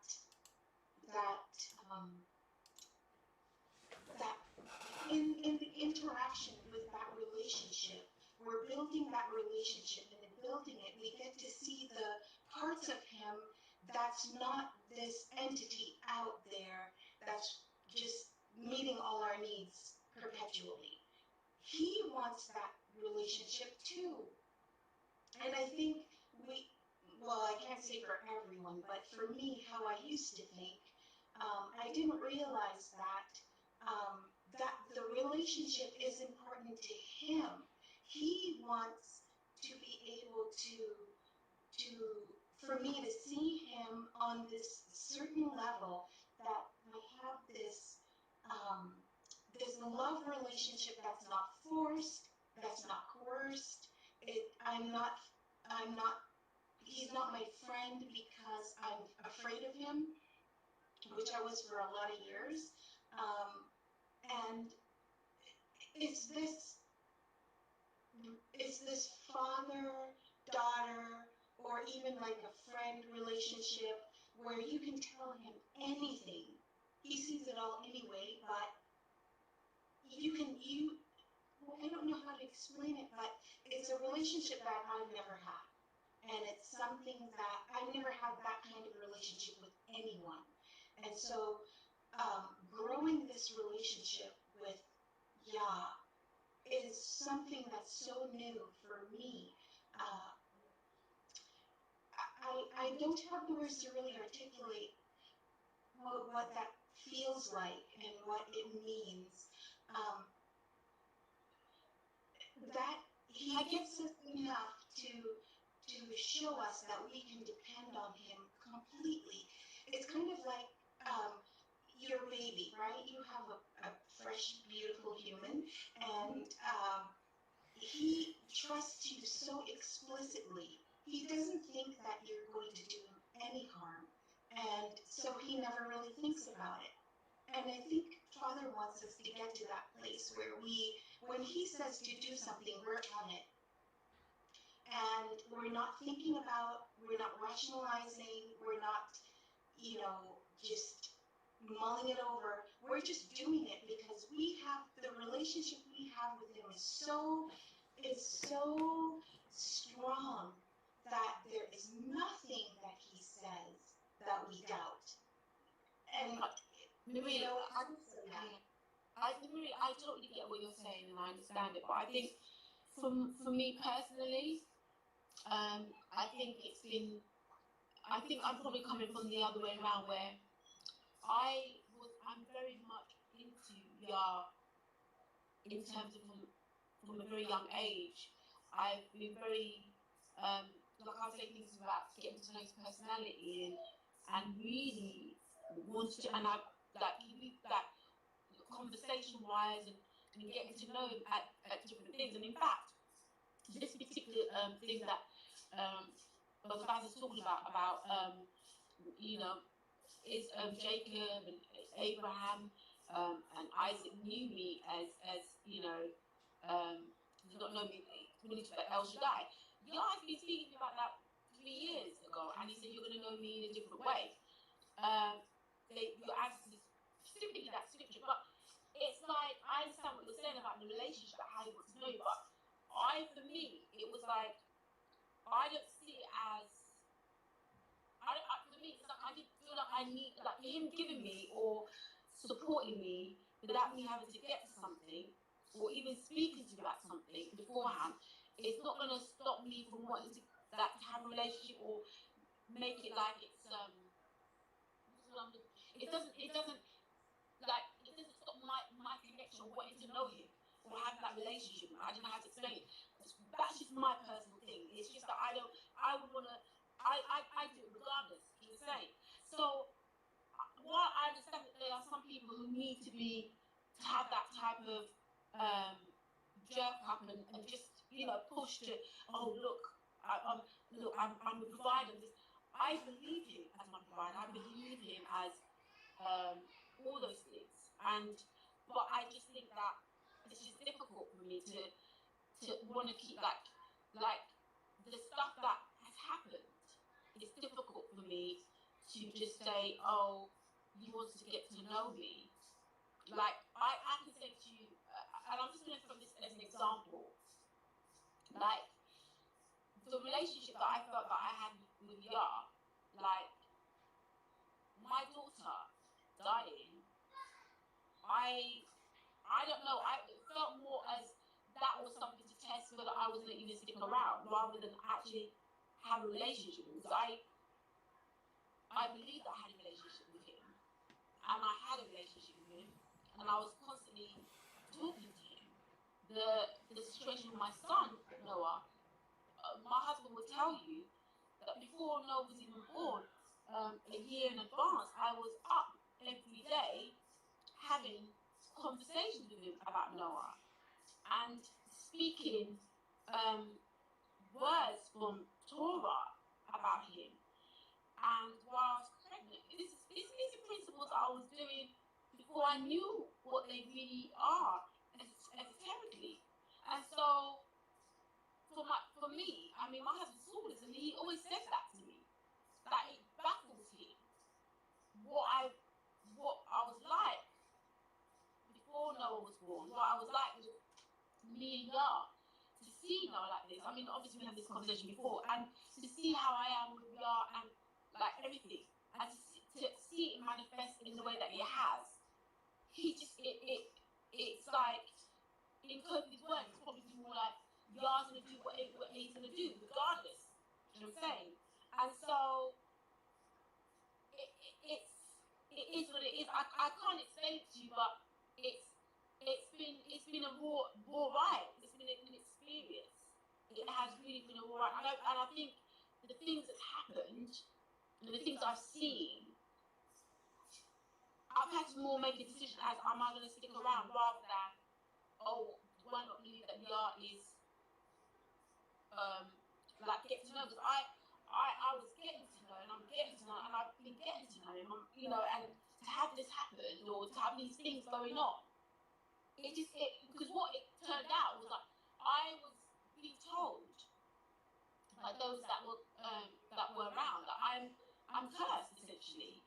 Do you know what I'm saying? Because I'm there professing Yah, and I'm there talking to people, or people will ask me, and it's like what Brother sometimes mentions about how, you know, or even not so much Brother, but he does kind of mention, but like Torah, like they're supposed to see you and see how you live and think, oh gosh, what a wise group of people you are, that you know, that you're following Yah, and these things are happening, so we need to listen to you, we need to find out what you're doing.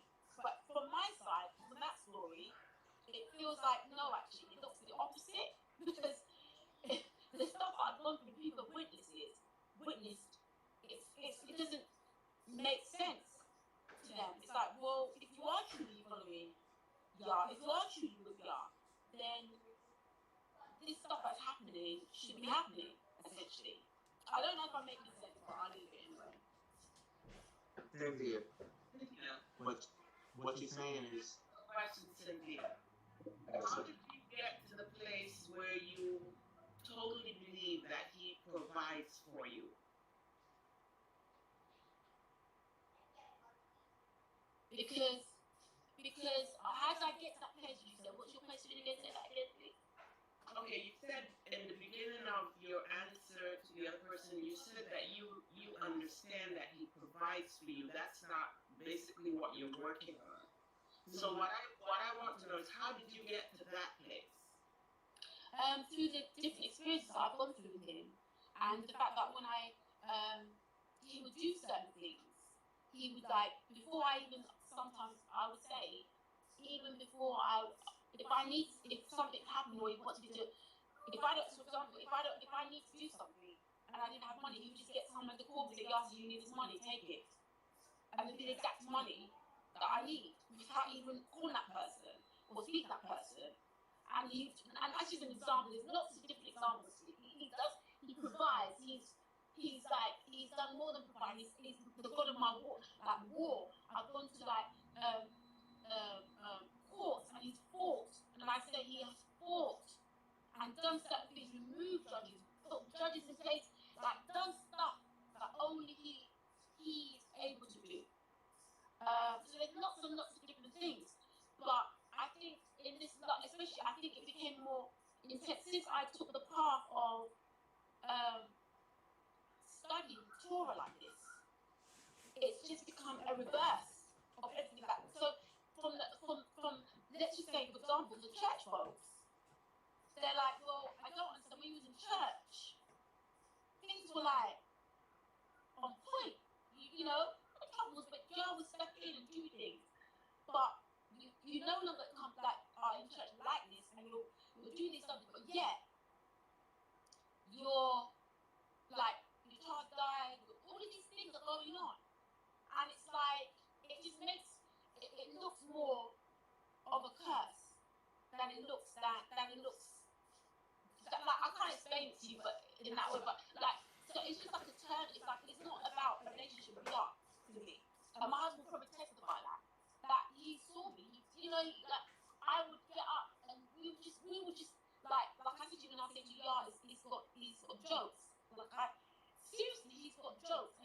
funny and he's got real personality. He's got sense of humor, and I've got to know him in those kind of facets. But I think for me, it just goes. I mean, I'm glad that Toy, thanks for understanding.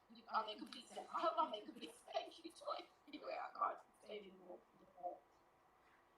Okay, I mean, maybe the way how you came to know him as a provider, if you walk that back, you might find out this other thing that the other lady was talking about, because I'm trying to figure some things out on my own too. But I'm figuring if you walked it back to how you got to the place where you are 100% sure, like you just said, that he provides. If you walk that back, maybe you would find a path to what she was talking about seeing him as a friend, as somebody that, you know, you want to be with. Because I first could understand him better as a father than anything else. And he once explained it to me in a way that I could understand that. So seeing him as a father is easier for me than a lot of the other paths. Like you were saying, you know him as a provider.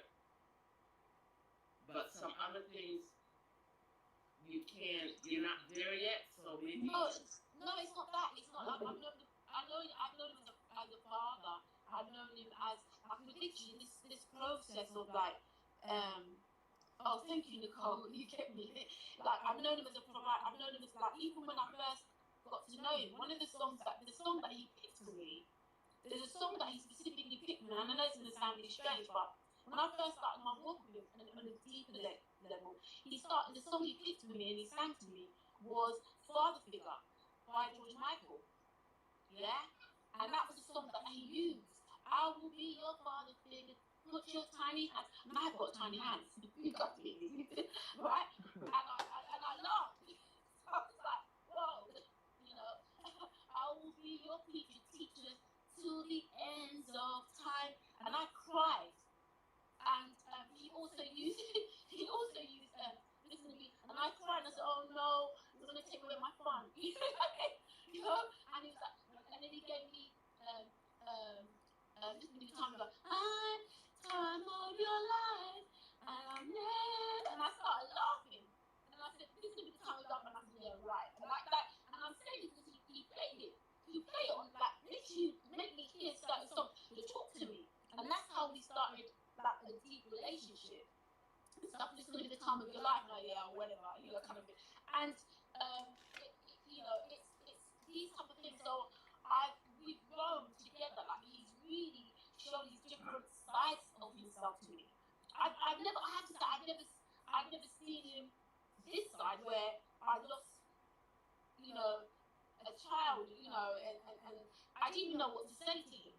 And it was I'm sorry, I hope I'm making sense, guys. But, so this is the sort of thing that that's why I can relate to him in different songs besides the usual gospel kind of thing, because he didn't really use gospel songs to speak to me. He used, like, normal mainstream songs and any other songs he speaking to me. But he's been really so I think for me it was just like, it was almost like a gasp when these things were happening. I almost like you know, and you know, he, before it all happened, he did give me Isaiah 41:10. Do not be dismayed. And I was like, oh, well, that's, you know, that's cool, you know, yeah. And but he's kept that up for 3 years, and it's been, I have to say to you guys, it's been 3 years of, like, intensity and stuff. But yeah, it's just like, for me, it wasn't about getting to know him as getting to know him, because I was all in and I am still all in. But it's more, if you know I'm all in, and we can have conversations, we can talk. Yeah, you don't need, you know, just tell me, you know, like, you know, I put my big girl pants on, you know. Awesome. Rabbi, this is Marie. I just have one more thing to say. I think today, for the first time, I now understand that scripture where where he says, I will be what I will be. Yes. Just listening to everyone talk about what Yah is to them, and now I really get it, because each of our experience is authentic, and it's,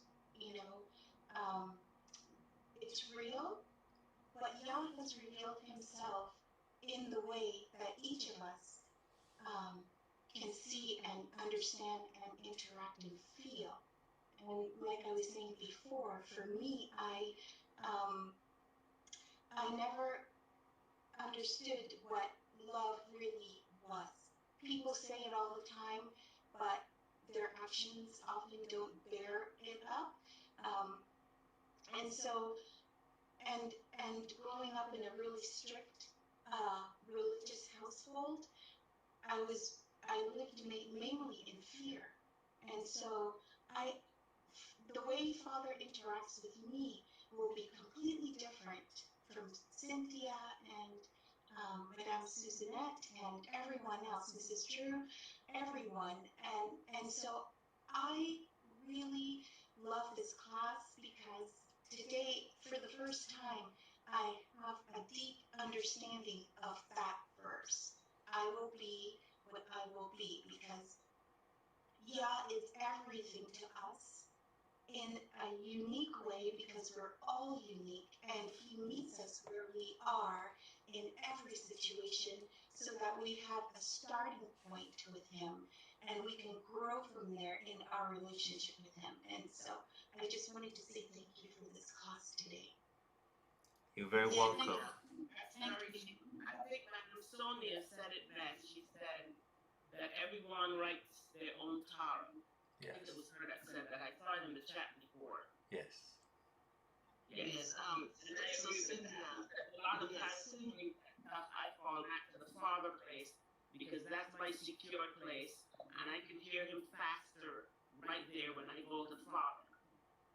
But I see him do a lot of other things too. Oh, thank you so much. Jason, were you going to say something? Yeah, I was just waiting.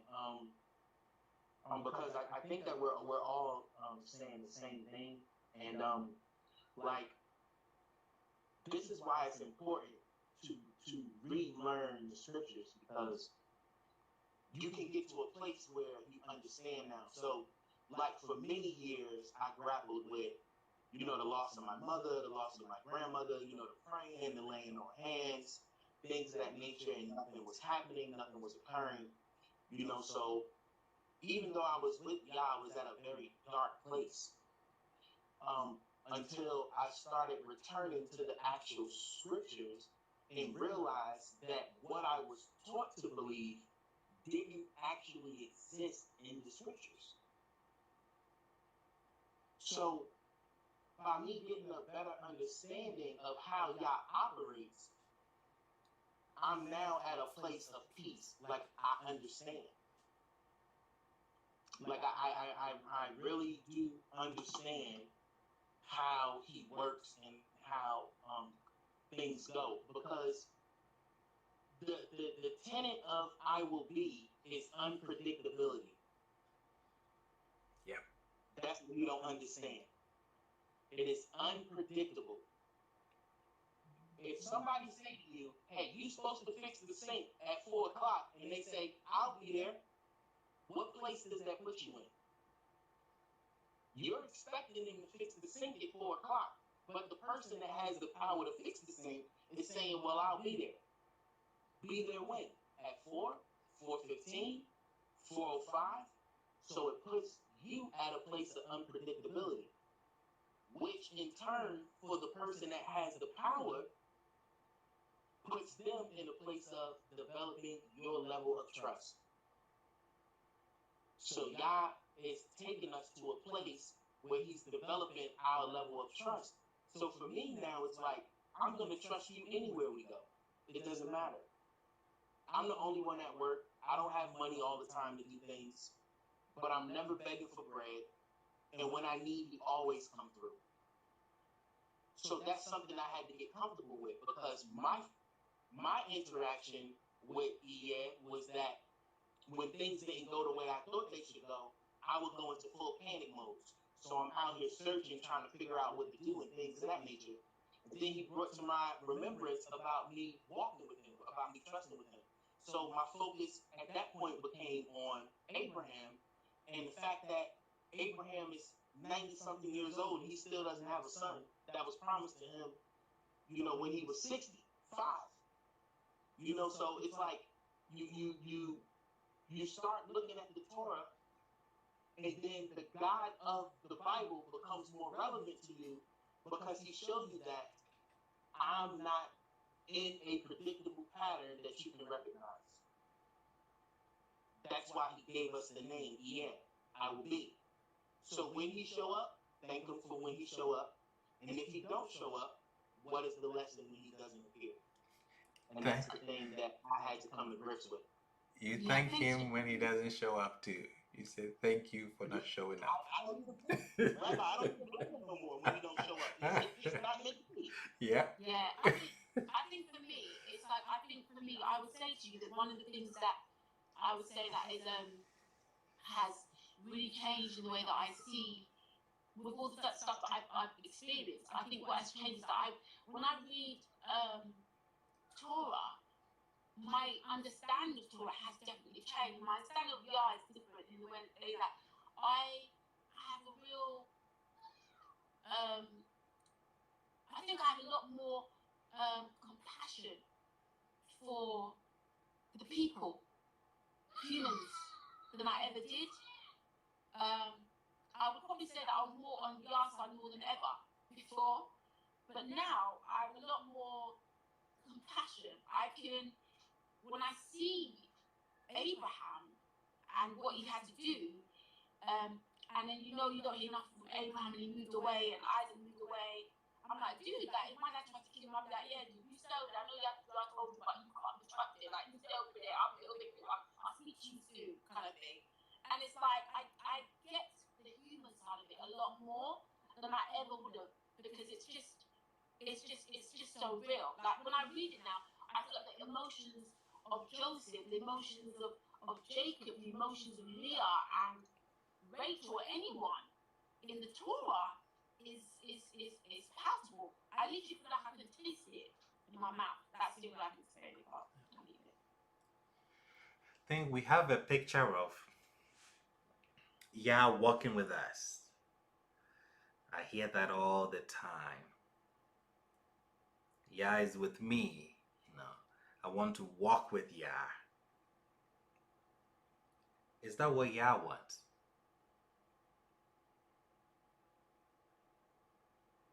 What happened to Enoch? Why did Yah take Enoch?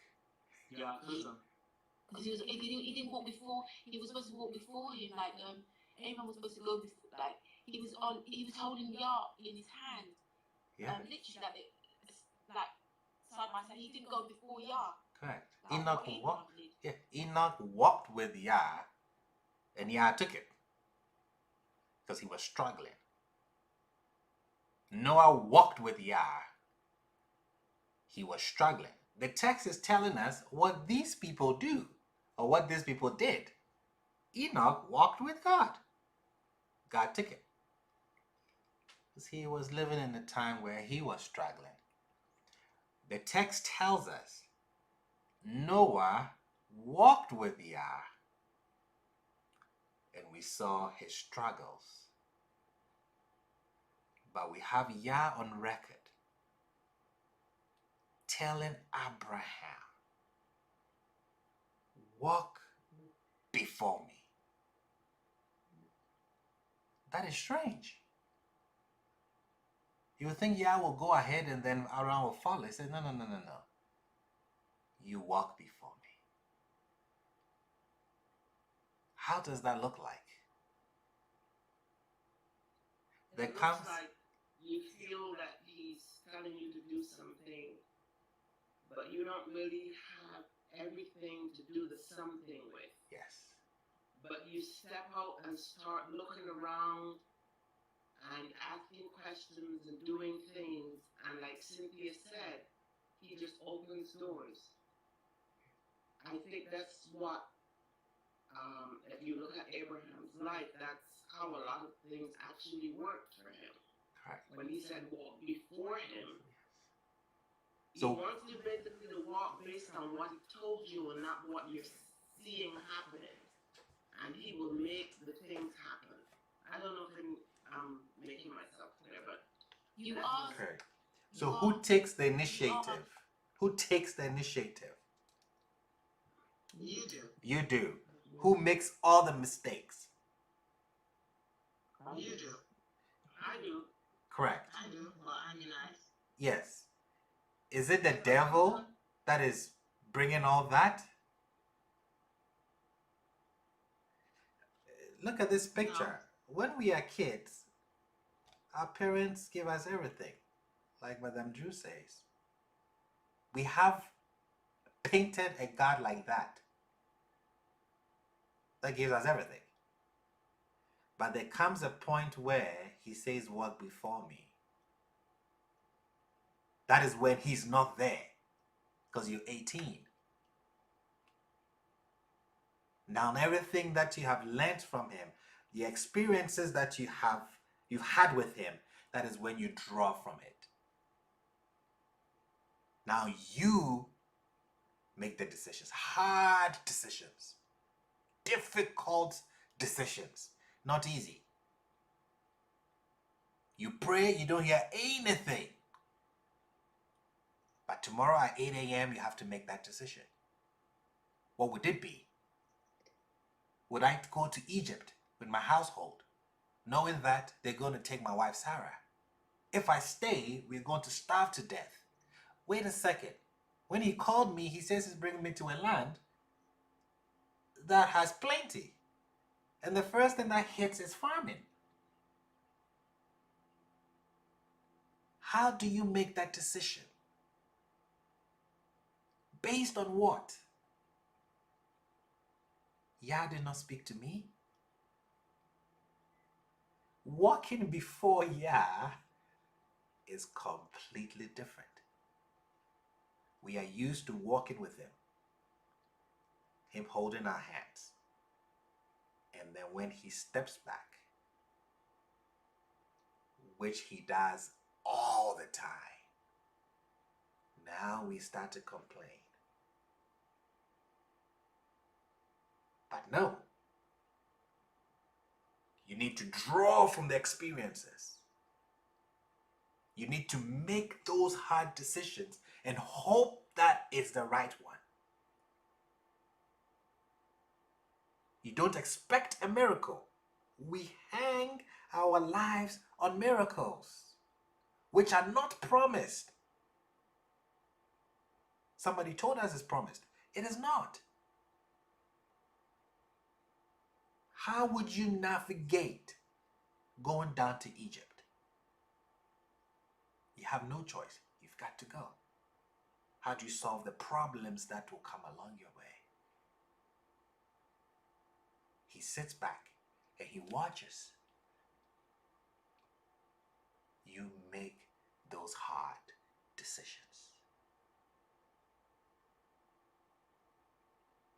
He will come in if there's a need to, but he just doesn't come in because you went on your knees.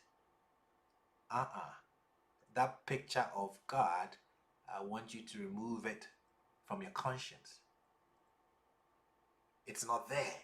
You don't see it anywhere in the text. It is not there. They blocked Isaac's well. He dug again. They blocked it. He dug again. They blocked it. He dug again. Not one prayer.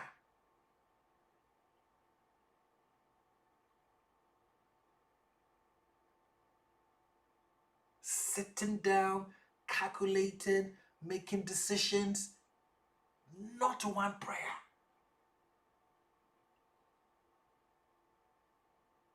Sometimes just doing. Sometimes you are flying blind, I'm telling you. Nothing to hold on to. Nothing is coming to your aid. Everybody you depended on or you thought could help is not there.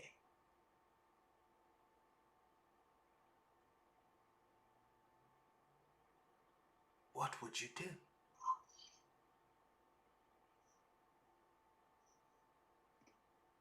He says, walk before me and be perfect. And all you have is to draw from the past. Maybe something grandma told you. Maybe something mom told you. Maybe something you saw in grandma's life. At the last minute, Yah came through and you said, I know you're going to come through. I need some help here. Yah told Moshe, why do you pray to me? Why, Moshe? After all this, prayer is your result. Move forward. Go. Where? Into the sea. What options do you have? You don't want to fight, so go swimming. But when you move, the sea will flee. Hard decisions. When people say they know Yah and they've walked with Yah, sometimes I laugh. I'm like, you don't know. You don't know what you're talking about. That morning, Cynthia called me about her child. Listen, yeah. I was shaking like a baby. What? He took your child? Him? No, if I studied Torah, it shouldn't happen. It shouldn't happen if I give my tithes, if I give my donations, whatever we've been taught. And he goes against all of that, and then you shake it. And you say, it's the devil. No, it's not.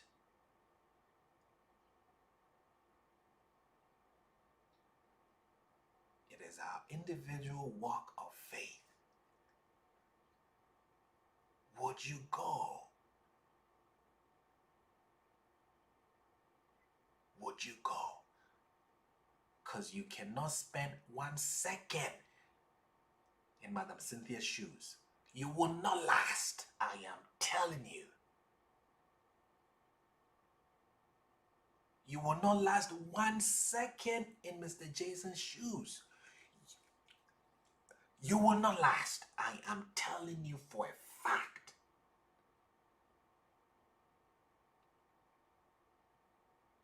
Try it. You would come back home and start thanking Yah, thank you for my life. Because those shoes there, oh boy.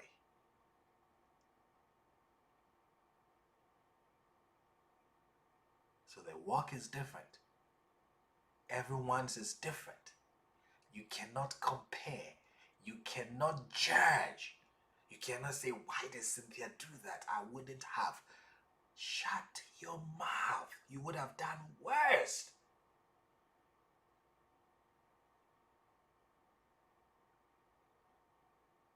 Go on your knees and say, Father, strengthen her. Strengthen her. Keep going. Keep going. It's not easy.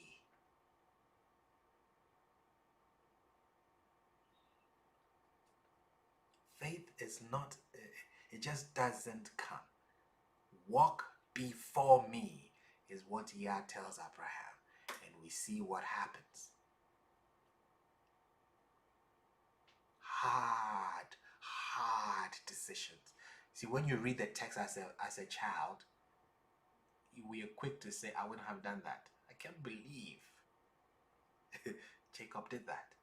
But now you grow up, you look at it as an adult, and you wonder, the evening, when Yah comes and tells Abraham, take your son, how was it? When you're a parent, you know the tuition is due that week, and you don't have it. You don't sleep. I've been there. You call on all the names of Yah that you know, and nothing. Help is not coming from anywhere. And in the morning, your ward is waiting for you to give him that envelope to go and pay the school fees. What do you tell him? It's not easy. Anyone who paints an easy picture, you do this, you do that, so it's going to be okay. It's not going to be okay, I'm telling you. It's not. It is planned. It is wired to be unpredictable. You don't know. And he says, come. Come. Come. It's no joke.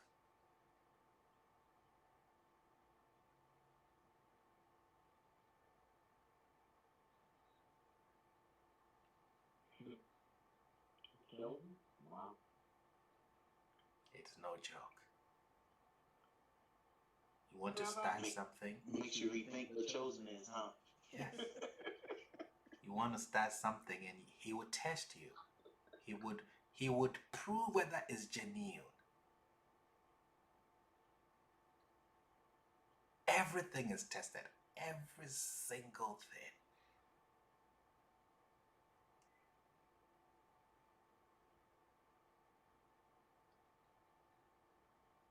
Rabbi? Yes, Madam Michelle. Wow, thank you for this lesson today. I see the beginning journey of the children of Israel in a totally different light now. What I see is that, that we have a window of opportunity to complain. Yes. We have a window. Like you said, when they first started out, they didn't know that Yah provided. But once they found out that Yah was a provider and they still complained, they choked on quail. You know, he totally changed from the nurturer to, I don't know, what would you call him at that point when he was so angry, Rabbi? I don't even know. He, as the man of war, he went back to being a man of war. Against Israel. Yeah, he went back to being a warrior. Yeah. Yeah, so I guess when we look at it for our own walk, you know, he never changes. We have only a certain window that we can complain about certain things, or we can, I don't know, if we could pray about certain things only for a certain amount of time, but I see that with the children of Israel because of what you just taught, that there's definitely just a window of opportunity for you to question him. Correct. But don't we do that with our children? We do. Teach them, and then in the word they call it tough love. Yes. There comes a time when they're supposed to do something on their own, and we just step back. Yep. And I had a son that died too, but the way how he dealt with it, I had just really started learning about praying to him and asking him for things and expecting to get them. And I prayed stuff that I had heard people pray it all my life. I thought, if you can't heal him, then do this, do that. And my son left this world. And when I went back complaining and whining, he always just tells you the truth in a couple of words. That prayer you never asked me to do, the only thing you asked me to do was to take him back. And that's all I could do, because that's what you asked me. So it changed my prayer life. Every time we make a mistake, we learn something. Like Mr. Jason always says, you're learning something going through the hard part. Yeah. I think. Yeah. Yeah, I had that experience too. Praying for my son. But it's funny because I think when you pray, you have a picture of what it's going to look like. But for me, I did. And it was like, put him around certain people so he could come to know you. Well, my thought of putting him around these people were good people, you know, people that believed in the Father. That's not what he did. You put him around people, all right. But then also by putting around those people, he did get to know him. But that wasn't my picture. That's not how I drew it out when I made that prayer. And as he was dealing with these other people that I didn't really want him to deal with, I was very upset. How could you do this? But he did the same thing to me. Was that Susan that said that? In a couple of words, he said to me, I did what you asked me to do. And I had to think about what I asked him. I asked him to put him around people that would draw him to, and at that time I would say Christ, to draw him to Christ. And but if you put him around the wrong people, from my thoughts, but it happened. It drew him to Christ. But see, I didn't plan with him to go around the bush, up the street, down the corner. That wasn't in the play. That wasn't in I didn't scripture. I didn't have all that plan. It was a direct route from my prayer to God's leaders to my son back to Christ. That was my plan. So I too learned. When I make my prayers, I don't go through all this. I don't draw a plan out of my head, so I'm not really disappointed. And then I think it was somebody who referred me to the Africa to the door. And then I read what prayer was. And after I read that, where it says, judge, because I used to do that when I prayed about me. I would always take a look at me and try to get that correct. So I saw I was in the right road with that, but when I pray for everybody, I do a plan. And I expected God to follow my plan. And when he didn't, I was like, oh, wow, this just didn't look right. But I realized that's not the way it's supposed to be. You know what? It's the way that you said that, and this is Susan F. Thank you for that. But I think for me, like even from last week or the week before last, when Brother Baz was talking about the woman that had saved the child and she prayed for somebody that she wants to love and cherish, and it was really interesting because when I think about Noah, the things that I prayed for in terms for Noah, I asked him for him to be set apart. His middle name is Samuel and stuff like that. And he's set apart, baby.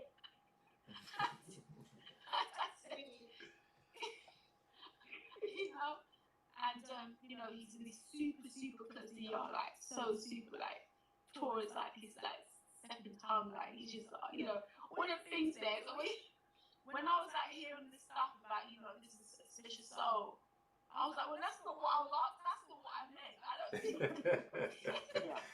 Yeah. That's not what I meant. Like, no, I don't mean that. I meant, do you know what I'm saying?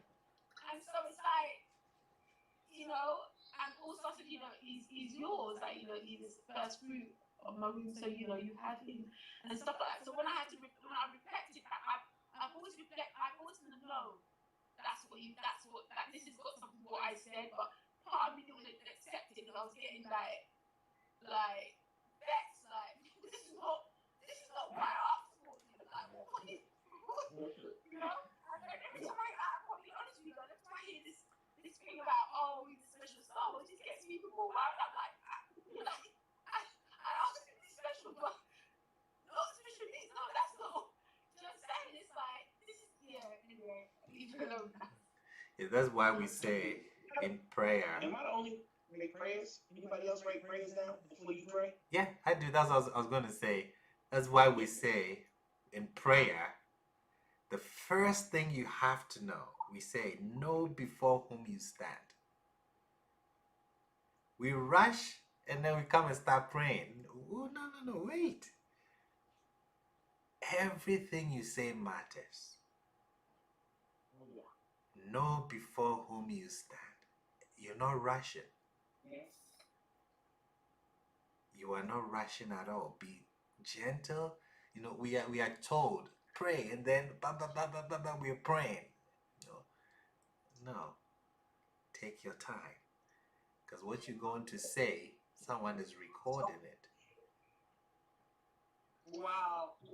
This is why I understand it now. Why when the Jews pray, they're not out here winging it. They're praying scriptures.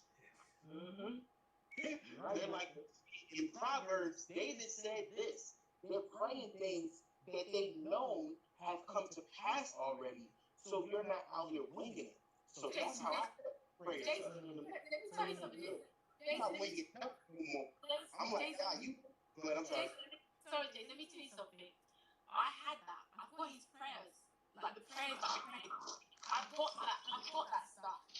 Like literally, I've got this. Just that I was speaking. I mean, you know, I've got the actual documents, and I've got like this book of like supernatural birth and all this stuff that I read and I highlighted it. And I was even praying the Samuel Hannah's prayer as well. So it wasn't just like I was winging it. So when I say to you like that's not what I meant, like I was like, no, that's not what I meant. Do you know what I mean? When I said to you, I want I'm thinking of Samuel. I'm thinking of that sort of thing. I'm not thinking about like I've never heard of any before all of this. Yeah, I've never ever heard of autistic kids being special. So I didn't know none of that stuff. That stuff I've never ever heard it in my life. This is like the first time through this class that I went and dug and searched. And this is way before even like last week you guys mentioned it, but I've been reading it. And even when I was reading it, I've been reading it over it for maybe about a year and a half, and it irritates me. Like this is not what I asked for. Like I've got my here's the proverbs that I spoke. Here's Exodus bit that I said. This is the bit I said. I didn't say that bit. Just it's like that. So sorry. I think that's why I think it's about moving before him. I'll leave it, guys. Yeah, Cynthia, I wasn't talking about you, but I was thinking of, as y'all were talking, I'm thinking in my mind, I'm like, hey, listen, am I the only one that actually write them down? And the reason why is because sometimes you could pray for something and God answer it, and it's not the way that you thought it was going to come to pass. So for me, it was like, I'll pray for something, and I'll be like, yeah, I need this. And then, so like an example, me and my wife one time was like, hey, God, we need some funds, this and that, blah, blah, blah, and we got the funds. They came, but they came through somebody dying. Like you see what I'm saying? Like it came through the death of somebody else. We got a little bit of some fun. So me and my wife, we're like, so I got to the point where I'm like, well, when I pray for something, I'm praying scriptures and I'm being very specific. Like, let it not be through the death of somebody. Let it be from, this is where I'm looking for it from.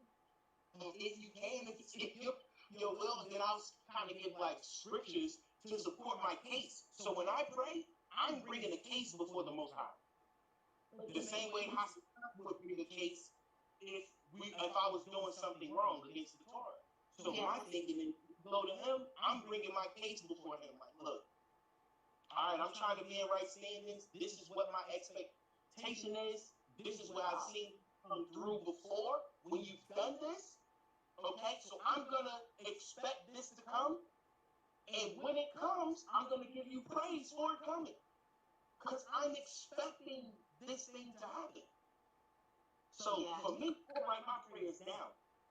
Yeah, but Jason, when you prayed and that person died, you wouldn't pray for that person to die. You just prayed for them. I know, I wasn't. Okay, so I didn't. But I'm just saying, I came through that. That's the music. Yeah. I get what you're saying. Because you know what it is with me. But I mean, I was like so committed. Like I had my prayers with me, like when I was going through my labor, and I was praying those prayers still. Like when the pen was licking me, I was still saying and speaking those scriptures and quoting those things to him. So remember, remember. And so like that, I think that's why it's been so impactful on my husband, because he was like baffled, like I've seen you do it like proper, like write it down and spit the scriptures out, and you're like on, like even when you was going through pain, you were still on, right? And he was saying to me like when I was in pain, and I was like like even it got quieter. I was like, oh dear Lord, like, but he said that I was still doing it, and I think that's what it is. I think I think I had like a different picture, and it's like what Brother Razzie said. It's like I think the picture I had in my head and what I was thinking is not necessarily what Yah was thinking, and it's teaching me and it's learning. But I'll say to you that it's been a rough road with Noah. It's been a rough road, guys, and but I'm learning. I'm here, so it is what it is. Yeah. When I was saying I read, I didn't write it down back then because that was basically when I was in Christianity. As I grew, and I left that because they would always say that I was sort of weird because I questioned everything.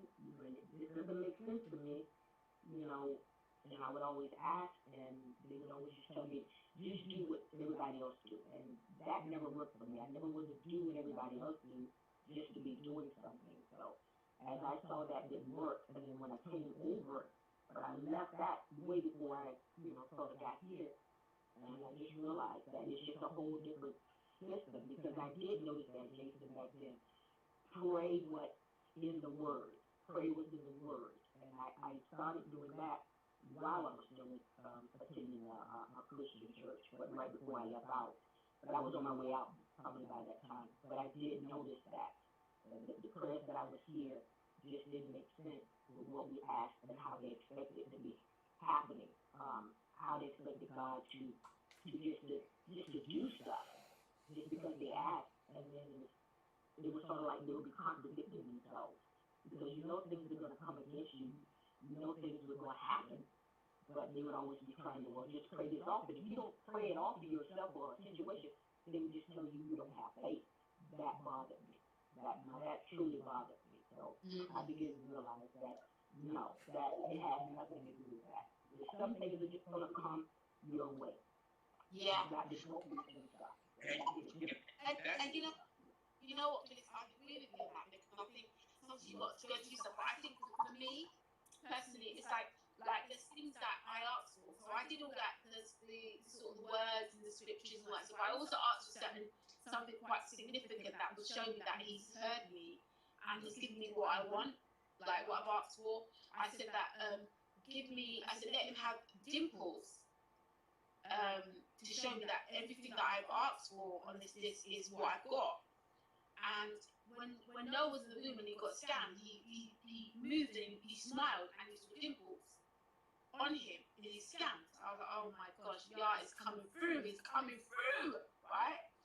So when he's like, so now that he's here, when I see his dimples, every time it reminds me, remember, that was a sign to say that you've got what I asked for. And it's like, I don't know if it's comforting or actually quite irritating, but it is what it is. That's what I'm going to say, people. Yes. Yes, please. The question I wanted to ask is it better for us when we are praying and ask, or just say we're praying for the healing of loved ones?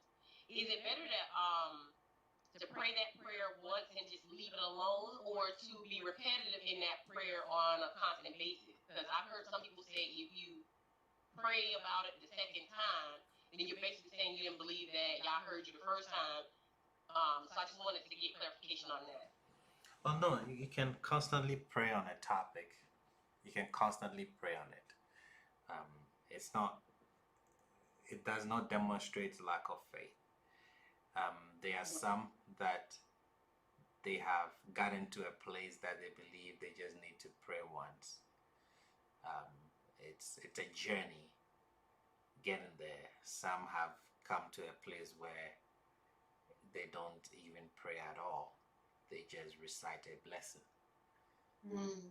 So it depends on the person's walk and the level at which they are at. With that said, you have to be honest with yourself and know what level you are at. Yeah. You don't 100%. You don't have to be impressing people and say, I'm not even going to pray because Rabbi doesn't pray. No, please. You may not see me pray in public, but maybe when I hang up and I go into my closet, I'm crying and kicking it, screaming.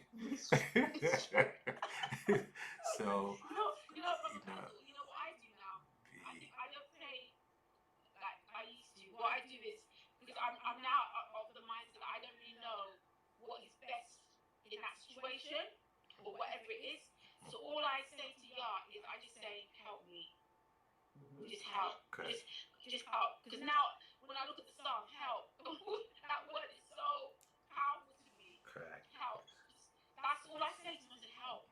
And then, like, I don't give him a description or a prescription of what I wanted to do. And if it happens by accident, oh sorry, I don't mean to prescribe how you should deal with it, but just please help. Just please help me, please. And he just does what he does. Yes. He just does what he does. And that's all I say now. I say help. Yeah, and sometimes that's all you can say. Sometimes you're so afraid. Sometimes you're so shocked. Sometimes, you've lost hope. It happens. You've lost faith. I mean, you're shaken. And all you can say is help. Just come through. You're not in the position to even have a sensible conversation. But you see, it depends on where the person is at.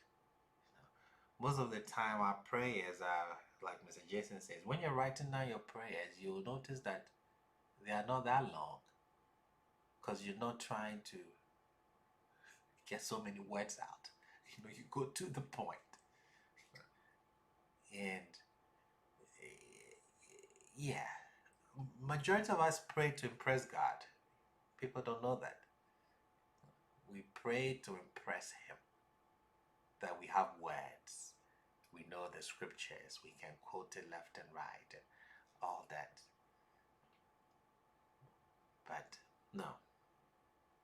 Sometimes it's just coming before Him, like Cynthia says, and not even speaking. Just calm. I do that a lot. Would I hear something? Would something speak to my heart? Maybe I'm just looking for one scripture to stand on. Just one. That's all I need. Just give me one thing that I can stand on. Give me a scenario. Just to hang on. Because right now I cannot hang on. I'm really slipping. And it's one thing teaching Torah. It is one thing living it.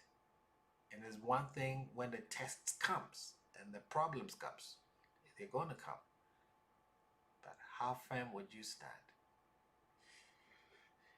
Depends on what you're hanging on to. What you're holding on to. So it's not lack of faith if you pray over something over and over again. Not at all. It's not lack of faith at all. Mr. Marvin. Okay, I didn't know if you could hear me. Shabbat Shalom. Shabbat Shalom. I have a question about if we can quickly re-examine that scenario with Moses taking the rod and opening the water, but prior to that, when he got on his knees and prayed. Yes. So I understand, but there's another level that I'm seeking to understand. It's almost as if in that moment, Yah is saying, do not get down and pray to me because there's a crisis going on. So what if he did not get down and pray? Should we, because then if he doesn't get down and pray, and wouldn't he then be going off of his own understanding of the situation to be like, okay, it's either we fight or we drown in the water or we draw from past experience, which I used the rod. And I would say going off of the past experience of using the rod would be most likely the best option. But then I come to this other question that's like, if he's going to use that rod, doesn't he have to still consult with Yah? You know what I mean? Like, because Yah gives the power. So wouldn't he still have to consult with him, or it wouldn't have been all right if he were to use it by, with just in that moment? Correct. Very, very good, profound question. The Torah comes to teach us,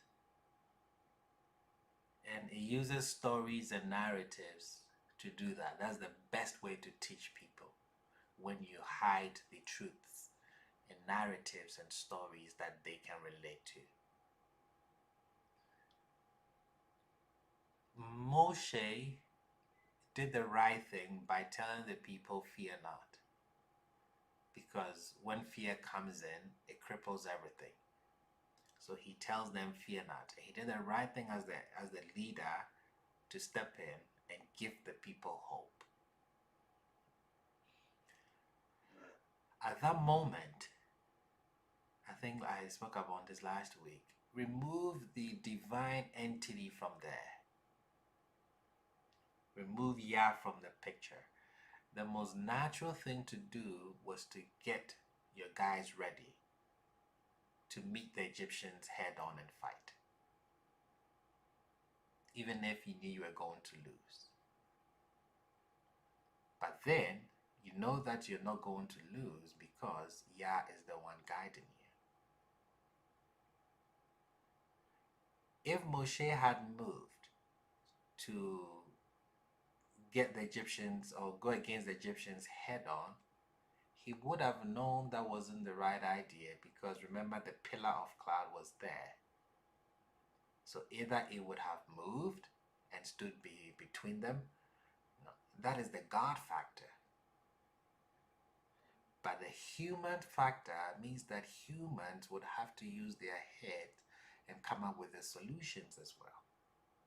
And the solution is not going on your knees to pray. That is not the time for prayer, is the time for action. That is why he was told, no, tell them that they move forward. Forward where? It depends on where you're facing. If you're facing the sea, sure, go swimming. If you're facing the Egyptians, move forward. Maybe you're getting ready to move forward and confront them. Maybe we'll halt them, and they'll think for a second, wait, they are ready to fight. So we should always not forget the human factor of things. There is the human factor, but we always reach out to the divine. And that is where the problem usually is. Make the decision. Maybe it's the wrong decision. Yah will correct it. But if your default is supposed to go on your knees, there is an issue with that.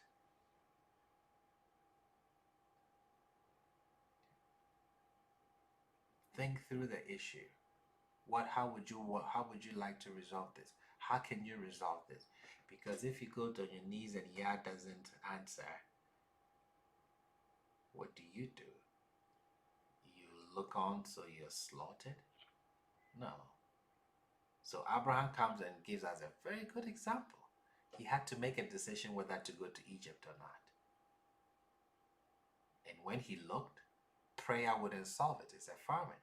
Prayer wouldn't solve it. Everybody is migrating, looking or heading towards Egypt. So I have to go there.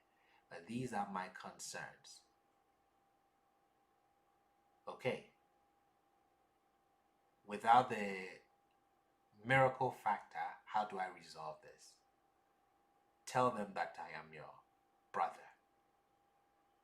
This is his best solution. Implement it. If it doesn't work out, it doesn't work out. But you made a decision. The God factor would come in. But don't make the decision based on the God factor. Make the decision based on how humans see it.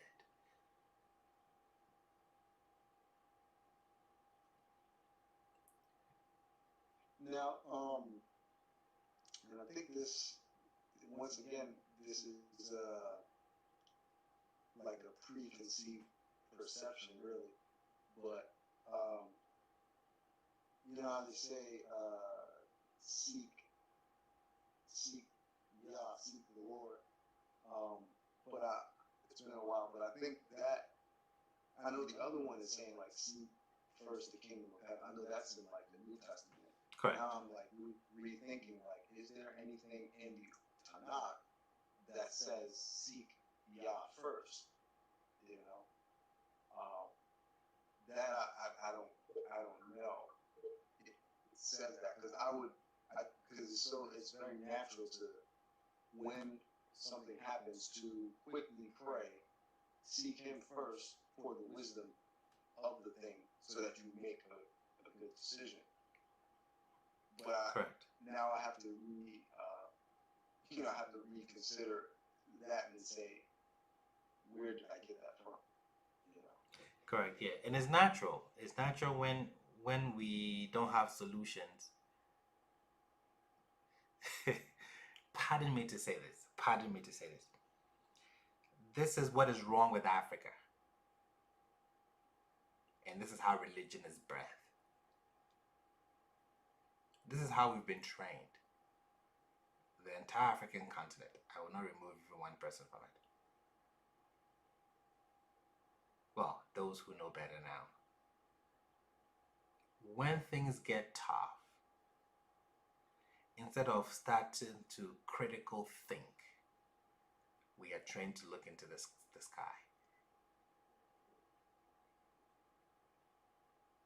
At the moment where the brain is supposed to function the most, we are told to look up and go on our knees. So we don't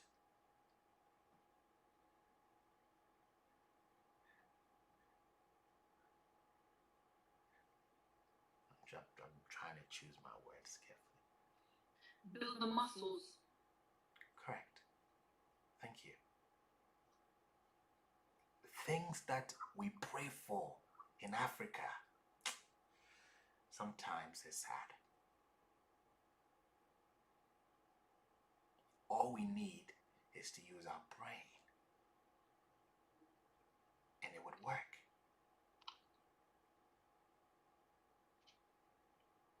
You're absolutely right with that. Absolutely. You know, we have this tendency of limiting ourselves in what we can do, and expanding. We just limit ourselves. I mean, it was just the other day, and I've seen this so many times, but I'm a huge fan of Dr. Ben Carson in regards to his medical wisdom. Some of his politics as well, but I don't mix the two. But he, you know, everyone knows he separated, you know, Siamese twins conjoined at the head. And prior to that, it had been done before, but there wasn't a lot of information on it.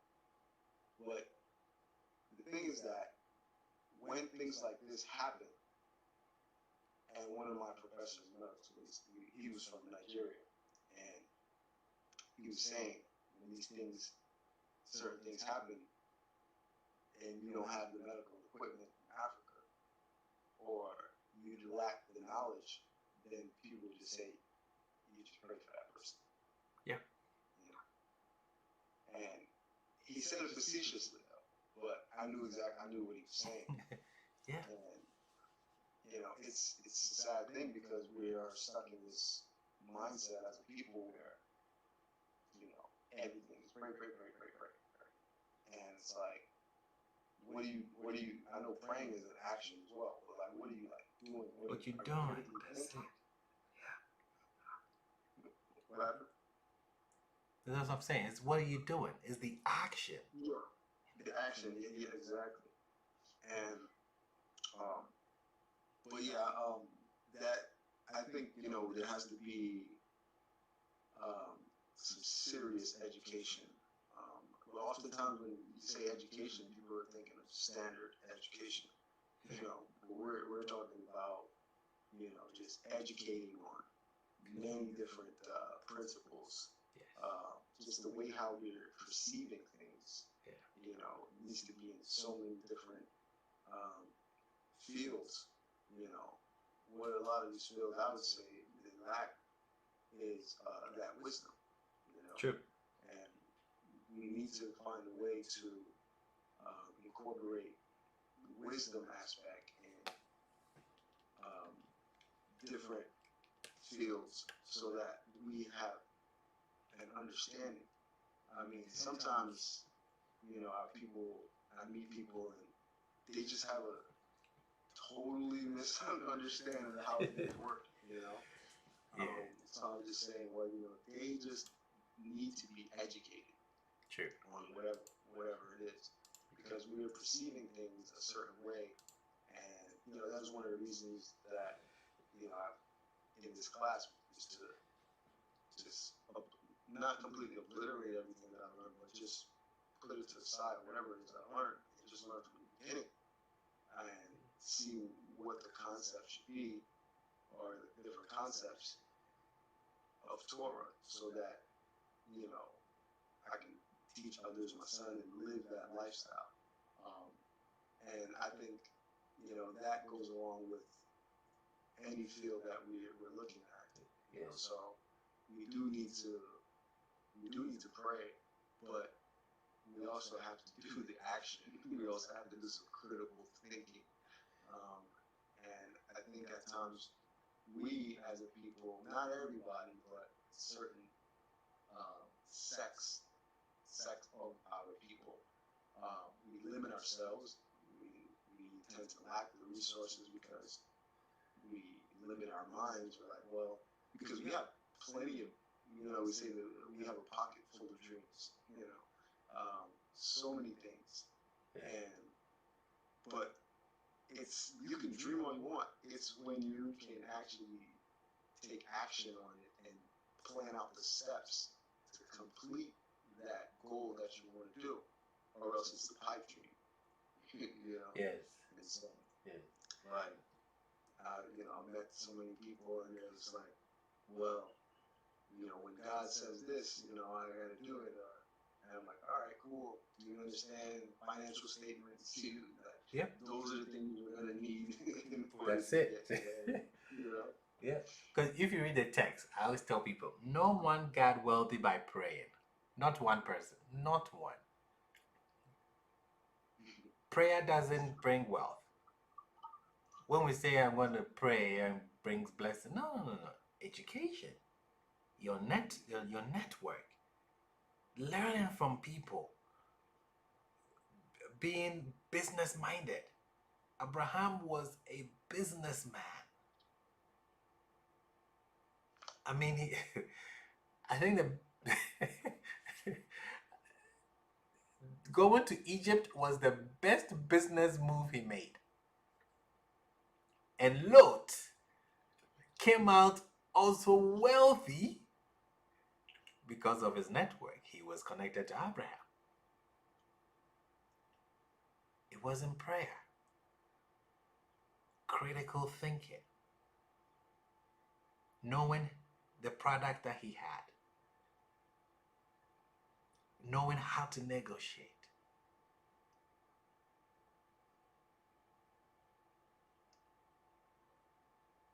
Where do we even see in the text Abraham praying for wealth? Like this is the thing that bothers me.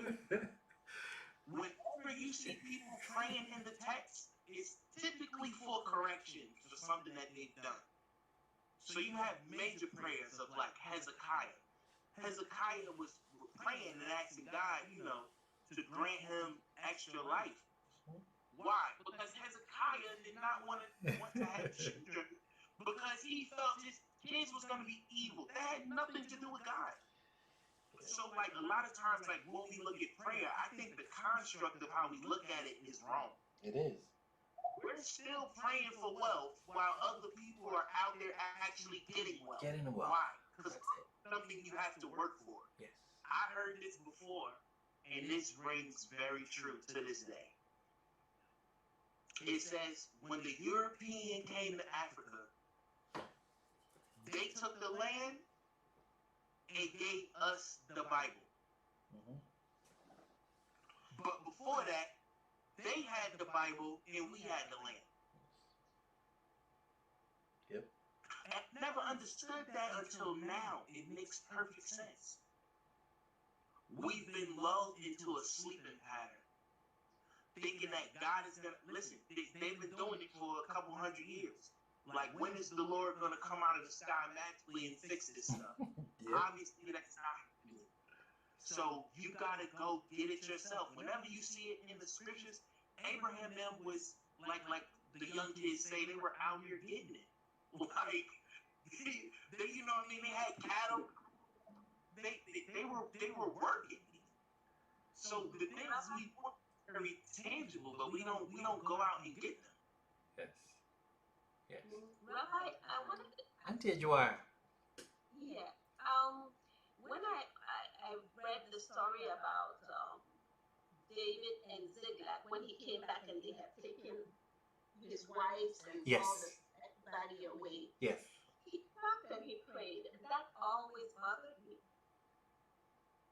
He asked if he should go after them, and I was thinking if I was one of the wives, I wouldn't come back to them. No.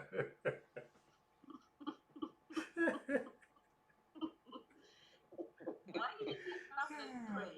He didn't like the wife, maybe? No. Oh boy.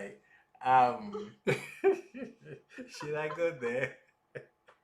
I know exactly what you were saying, because when I was talking about prayer, I know exactly what you were saying, because I've written a commentary on that. Yes, yes, true.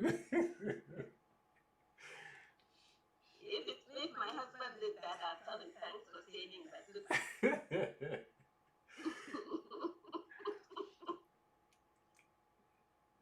That's true. That is true.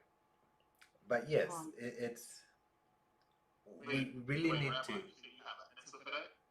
Yeah, it's in the commentary in the book of Samuel. I need to catch up. All right, no problem. I'll get to it. I don't think we've not gotten there yet. Which commentary? Oh, so I have a commentary on the book of Samuel. It's not. It's yet to come in. What do you call it? That's right. Yes, Madame Marie is finishing up on it. It's already finished. But she's very particular before giving it back to me. So she's doing her magic.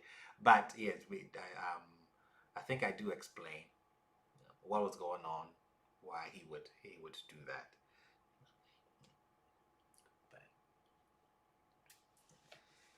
Yes, but it's Jason, do you know there are people that are awake, Hebrews that are awake, that are still teaching, that we're going to start keeping the commandments and the feasts and doing things like that, and they're still waiting for the Father to come and do the restoration.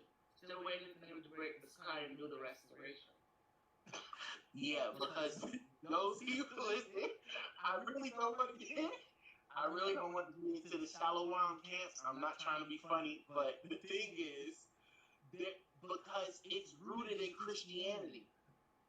They just can't get away from it. Listen, what they did was this. This is all they did.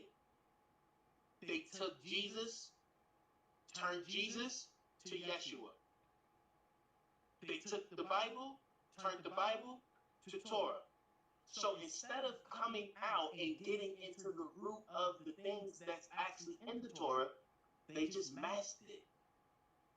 That's all it is. It's a masking. That's what it is. You found out that you're biblical Hebrews, which is correct. And then instead of looking at the actions of the biblical Hebrews, you kept the teachings that you was taught and just put Hebrew names on top of those teachings. That's all it is. So they really haven't changed. It's just a masking. it's like it's just like somebody, because I know people around here who keep the feast, but they're still Christians. They you know they invoke Hebrew names and everything like that, but they still follow Jesus Christ. I don't understand that because I tried doing that for a while, and the Father told me, "You're not doing what I want you to do." So I got him out of the church and never went back. So I just don't understand how they can pull that off. It's very simple to pull off when you're not actually following Torah. Do you see what I'm saying? It's like a student that says, "Hey, listen, I've studied this material," but in reality, they haven't actually studied the material.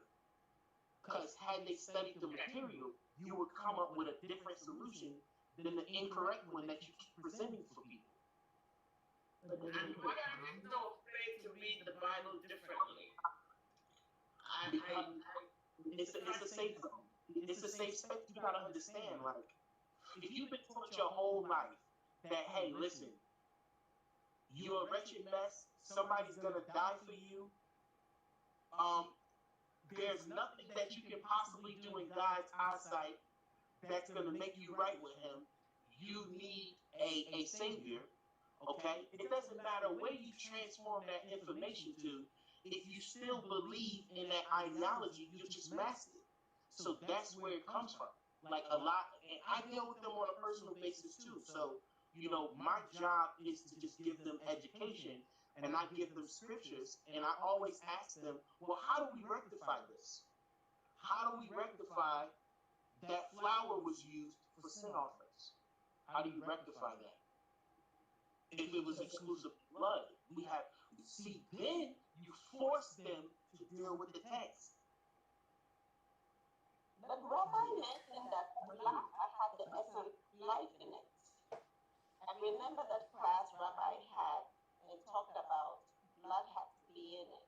And then he talked about all the things and then went on to flour and talked about flour being a seed. Yes, so life, and then we equate life with blood. So when it's not red,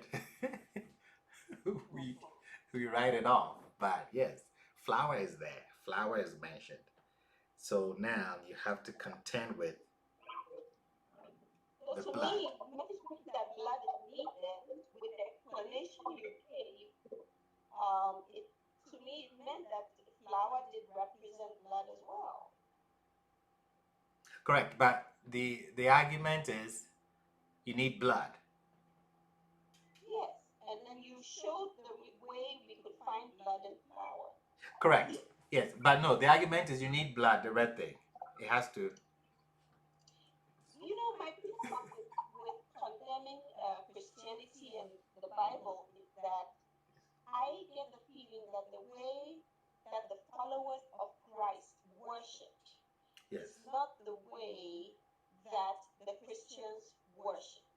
So, in other Correct. words, there is a disconnect between Christianity and the followers of Christ. And I'm Correct. curious to know how the followers of Christ followed him in those days. So, to me, I see Christianity is divided. There's all forms and all types of it. So, my faith is not in Christianity. My faith is in our God. Correct. That is why when I teach the text, the New Testament, from the Torah's perspective. Yes. Not and from. that's why I listen to it. Yes, not from Christianity's perspective, Yes. Because if Christ was truly Christ, I want to know that Christ, not the Christ whoever Constantine or whoever put in the Bible. Correct. You know, so that's why I don't like using the word Christianity. Even among my church people, I don't like using that because Christianity was coined way after Christ died. So what we should seek is what did Christ himself teach? Which part is truth and which part was garnished? What did his disciples who who knew him know about him and then also become a disciple. Because Christ never said not to worship the true God. And Christ himself went to temple. Christ himself taught in the Torah. Yes. So that I mean, the preachers, if you want to follow them, that's on you. But the word is there. Correct. Yes, that's why divine will say you have to reconstruct it, and I agree with him 100%. You cannot just take it like Mr. Jason said and just change the names to Hebrew names. No, you have to go back to the basics. Correct. So reconstruct it using textual criticism, using historical data, using archaeological data, and from that, if you draw conclusions based on that, I actually respect that than just taking it and just twisting it around and making it Hebraic. And then when they don't understand something, they just slosh over it. True. No, I'm not going to slosh over it. I want to understand it. It becomes satanic. Correct. Correct. Rabbi, but doesn't it takes a degree of attaining that knowledge. It's like, probably like a lot of us in here, I don't know, but I can speak for myself. I came from Christianity, then I became Messianic. And then from there, I've gotten here. I mean, it's not like maybe, but I wasn't brought up in the church, so that might be the difference. I wasn't raised as a church-going black person. So when I hear people say that, I understand what Jason is saying, but I hear you in classes that I'm in. So and sometimes you don't know what you don't know. You don't know all of this is out here. And when you're trying to seek the truth, then I think we have to give them the benefit of the doubt for making a step toward the truth. Mm-hmm. Not to go off. Because the Jason that I heard 3 months or 4 months ago is not the Jason I hear now. And the person that I am now is not the person I was 6, 7 months ago. So we all have to, and as an educator, we all have to realize that people go from knowledge to knowledge, from book to book, being able to seek it, being able to pay for it, whatever it is. So when I'm speaking to my friends who still are following Christ, and I'll go and be with them on the Shabbat, and they do what they want to do, and I'm studying, and they're asking me questions, and I heard about the issue and this and that, and they ask. Now they don't necessarily follow, they're not doing it, but they're asking, and I'm dropping little bits of here and a little bits of there, and it was those camps that I saw. One of those camps, people on the corner, I saw on YouTube before I even knew this was there. Now, I threw out a bunch of the garbage they were saying because it just didn't fit into who I am. But I took what was solid. And I think that's what, we should give, I should say not a break, but at some point in time, we have to be understanding to the point that these people have to acquire the knowledge. And as long as they don't get the knowledge, and if you come at me, I will probably never get the knowledge. I think we have to deliver the knowledge a certain way. And not to say that we don't do that, but it just takes me back when I know where I was. And I was one of those people. But I'm not that anymore. So some of those people that you're probably listening to, give them time. They probably, within time, they're probably changing. That's all I know. Correct. That's why I always say you present information and then the person would take it and then you hope that they would check it and then do what they have to do with it. We shouldn't convert anyone. Just provide them with the correct information. It should be decimated the correct way. And then give time.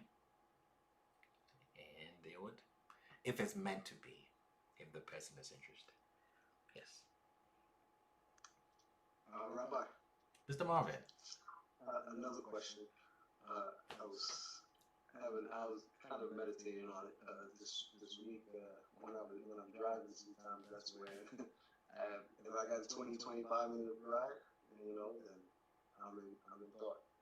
And I was thinking about, for example, like in the New Testament, it will say, greater is He that is in me that is in the world, and things of that nature. I wanted to see if that is drawn from the Torah, and it's kind of like a two-question thing, but maybe just one. But like, for example, when we talk about the voice, the prophets, they hear the voice of Yah.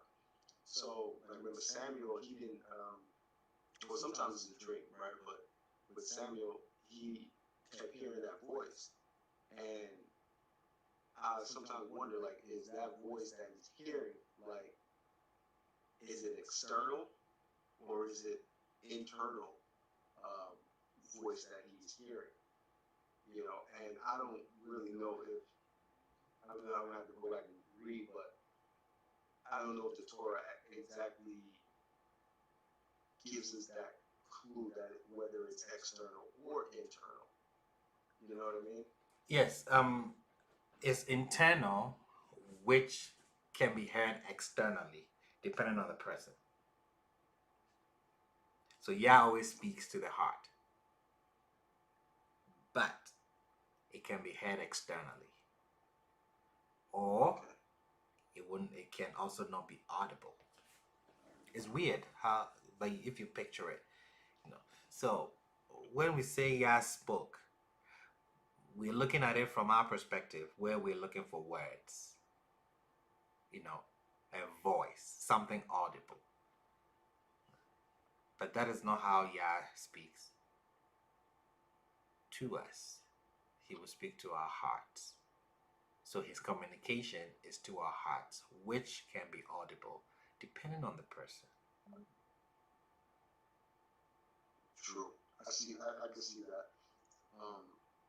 Because another thing is that because of today's society, I mean, if there are people who, they're like schizophrenic, and now they can say, well, I'm not gonna go too much in it, but they can say things like, they're hearing this, but a lot, I don't even want to say a lot, but a number of schizophrenic, they claim like there's a Messiah, like there's, and it's kind of like that, not to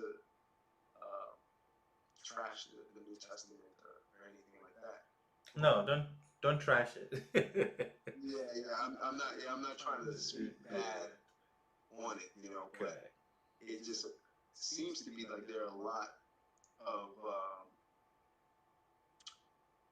it seems to be, I don't want to say a lot, but there's a number of schizophrenic who reference like they are the Messiah, or things of that nature, or God spoke to them, and because of that, it kind of makes it makes people look at, if you're hearing an external auditory, then, because I mean it's considered like hallucination. So someone hears that, they're like, well, that's just weird. You know what I mean? But from a Torah's perspective, in our culture, that we wouldn't consider it to be abnormal. I mean, if you're saying, it depends on what it is. Correct. For the most part, from a cultural perspective, we wouldn't perceive it as abnormal. But in today's society, it is perceived as abnormal. And I've been around like colleagues, and I'm just like, they're from another culture, so they perceive it differently. Like, they've even talked about the Bible. I just was quiet. I was a bit irate about it, but I was like, why get upset about something like this when they're from another culture? They don't understand that thing, But they're like talking about like Moses, like, how you're hearing from, and now they're relating the Bible to psychiatric cases, Correct. Yeah. So they'll say if someone says they heard Yah say something and it was audible, they say hearing voices, and you may end up in a psych ward. Exactly. Correct. I think the problem with the New Testament is that it's being taught by the Gentiles. Like the New Testament it's just taken out of the Hebrew text, is like done Correct. away with, and it's just become total Gentile Greek philosophy. The New Testament has been totally philosophized. Like you can walk into a library and there's just shelves, shelves, and shelves of New Testament sayings and words taken out of context. Like, you can make money this way, or if you pray, you can do this. They've taken it and made it a whole prosperity book, and it can be this book, and it's a personal relationship between you and Jesus. It's just totally out of the whole Hebraic context. Like that's gone. Like the Israelites are no longer there. The God of the Israelites is no longer there. We have a totally new book and concept. And I think that's the total problem. And I think that Israelites will awaken. We come back and realize that this is talking about Hebrews. Hamashiach talked about Hebrews. There's nothing that he's saying that's not in the old text. That's not in the original text. But being in the hands of the Gentiles, it's just been totally distorted. And I think that's what the real problem is. Like saying, hey, this is the Gentiles are teaching us. They're in the front page. They're giving these lessons. They're on TV. They're giving these seminars. They're building these Christian schools that we go to, and besides going into the country and enslaving us on these words that are not theirs. And I think that's the big problem with the whole Christian concept and the whole New Testament, is that the Gentiles are teaching it something that they should not be teaching at all. You're right, MSJ, because when you go and look back, right, and this is a study that I was doing, the early churches had a very different idea of the Mashiach than what happened once, like the Justin Martyrs and things of that nature got control of the doctrine. There was a shift because the early church subscribed more to the Judaic view of what the Mashiach was, whereas you had like what we call Gentile, but you had more of the Greek philosophy side of it, where they had to prove its divinity by virgin birth, things of that nature. The early church didn't believe in any of those concepts. So, like, when you go through and you look at it, as a matter of fact, Paul himself, who is revered as one of the greatest New Testament writers, doesn't even mention the virgin birth at all. Not once. Why? Because if you look at his focus was on some of the what we would call the Mishnaic interpretations of the Mashiach, because he sat under Rabbi Gamel. So his interpretation of the Mashiach was the birth of the first fruit, one who's going to return. He's going to sit on the throne of King David. He's going to right the wrongs of the universe. That's the kind of idea that he had for Mashiach, and you can see it in his preaching. He even says that he included himself in what we would call the rapture, but to them it was more so this new age transformation, because they were looking to get rid of the Romans. They were under the harsh punishment. Like when you go and actually look at the history, and something that we do not do that we need to do more of, you cannot read the scriptures and just say, oh, Jesus said this, that's what it meant. Because Jesus was speaking to a very specific people. He was speaking at a very specific time. And then you have to look at all the turmoil that was going on around him. He wasn't the only one professing to be Mashiach. There were 70 of them. So, like, when you see this, and you actually put it in a historical context, and you go back and look, you can see there was a separation between what the Judaic New Age believers in Yeshua were, what their ideology was, versus what happened when Justin Martyr and the Greek church got a hold of the doctrines. There are two different stories there. And because we don't go back and research, we have been given the Greek interpretation of the text. Yeah, and not only that, like all of the parables, the Old Testament, you go and put on the whole arm of Yah. That's Isaiah. Go back and you read the Our Father prayers. That's in the Old Testament. That's the prayer in First Chronicles. That's all there. Like everything that they're saying, everything that Paul is talking about is Old Testament. Everything Yahushua is talking about is Old Testament. From you go in the book of Stephen is preaching, he's preaching about when we was in Egypt. And it constantly keeps going back. But these guys are saying, hey, it's not about that. It's about the new, it's about the Christians. That's not what it's about. And the Christians only mentioned three times. Were they called Christians when the disciples was walking with Yahushua? No, they were never called that. So 100 years later, they're all Christians, which is only mentioned 3 times in the scripts. It's just crazy. It's just crazy. It's just total new dogma, new doctrine. That's not even there. So we're at this point in life where we're trying to take out all the bones and just eat the meat. And like, okay, these guys have been for years,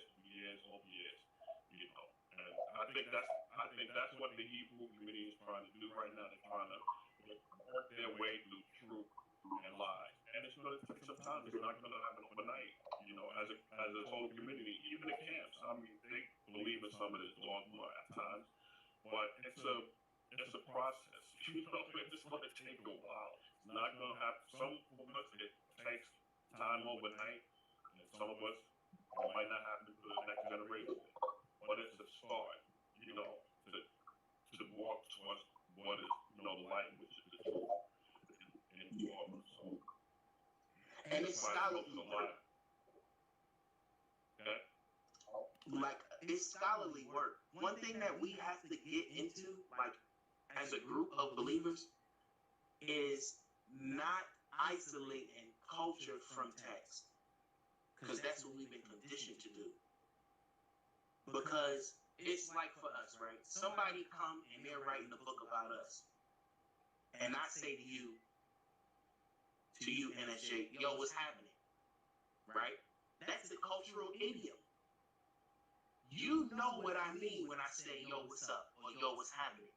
But an outside source who's not inside the culture don't know what I mean by that. So when they go write it in the text, they'll say, and Jason said, yo, what's up? And they'll be like, see, he said what's up. He talking about the sky. But in reality, I'm asking you, how's your day going? What you been up to? What's going on in your life? But me and you know that. But the people writing about it have no clue. And this is why we have to get into what we call like scholarly looking at scriptures. Like you gotta look at the cult idioms and things of that nature too. And I think that'll help bring out stuff, when Yeshua talk about the bridegroom. The Son of Man doesn't know. Even today's lesson about, the creation of Genesis in Exodus. Like, who saw that? Like, I've read this. I've never seen that. I never took time out to walk through the text. And that's why I'm in this class, to walk through the text, to get a better understanding, to see things that I haven't seen. And then I can move on. Most of these guys are starting at the back of the book, Rick Pradeshaw, the New Testament. How could you even read that without reading the Tanakh and Tanakh and Torah and get a better understanding and then move forward? So, like I said, like today's lesson was amazing. Last week's lesson, the lesson before that was amazing because it's taking me to places that I haven't seen before. Like I didn't even see that whole concept was about the Greek creation from Genesis. That's like amazing. But how many people can you sit down and have that conversation? It's hard, because it's all about Jesus. I don't get it. It's just the conditioning. So we got to recondition our thinking process. And this is why Israel was in the wilderness for so long. Y'all had to recondition their thinking. If I take them this way by way of the Philistines and they have to go to war, they gonna run back to Egypt anyway. So let me take them this long route over here because I have to teach them. Because of the condition of their mind. They would rather serve than fight. And we're in the same position today. We would rather serve than fight. Because how we've been conditioned. Yep. Very true. Very true. And even those who are ready to fight need education as well on how to strategize. True. And I think that is, in closing, that is what made David stand out with Goliath. When you picture that narrative, Saul was it. Goliath asked for Saul, right? He asked for Saul to come and fight him. He called them Saul's slaves or something like that. Saul was not a joke in battle. He had his stars. He had his battle stripes and everything. But this one time, he couldn't see how they were going to win. Because for the first time, it's going to be one-on-one. And it requires thinking. Everyone saw a giant. David came and he saw an opportunity. And he kept asking, what did they say was going to happen to the person who wins this battle? Free of taxes. Oh, okay. Well, let's give it a shot. Anyone who had stepped out to fight Goliath would have won. Anyone who had stepped out would have won. Because the Yah was just waiting. Who's going to step up? And even if you're not going to step up, why do you want to agree to his terms? I don't get it. This guy comes out and says, one person, okay, forget you. Everybody, let's go. Why accept that game? But everybody was frozen. And David came. They said the person is going to be free in Israel. No taxes. Okay, I think that's a good deal. He couldn't use Saul's armor. He's not proven it. But he's proven it. He has a reference point. The bear, the lion. He looked at the topology. He took stones, aerodynamic stones from the brook, from the bed of the brook, meaning that the waters have been flowing, so the stones are smooth. He used Goliath's disadvantages to his advantage because they were coming down the hill. So he runs fast and then hits him, and then he falls with that momentum that he was running down the hill with. So all of these things, you calculate all of this thing, and it's like, whoa, I have a chance. Let's go. See, so we need to critical think. There's the God factor, but don't forget the human factor. Everything takes studies. You have to learn. You have to study. Everybody learns from someone. Nothing wrong with that. There's a lot of things that I learned from people. Not shy to say it at all. But let our search for the truth be truthful. Let our search for the truth be truthful. Like I always said, it's amazing your dedication for Torah. You guys make me better. I cannot show up sloppy because as the information is dangerous. As I give the person all the tools, and now they're using it.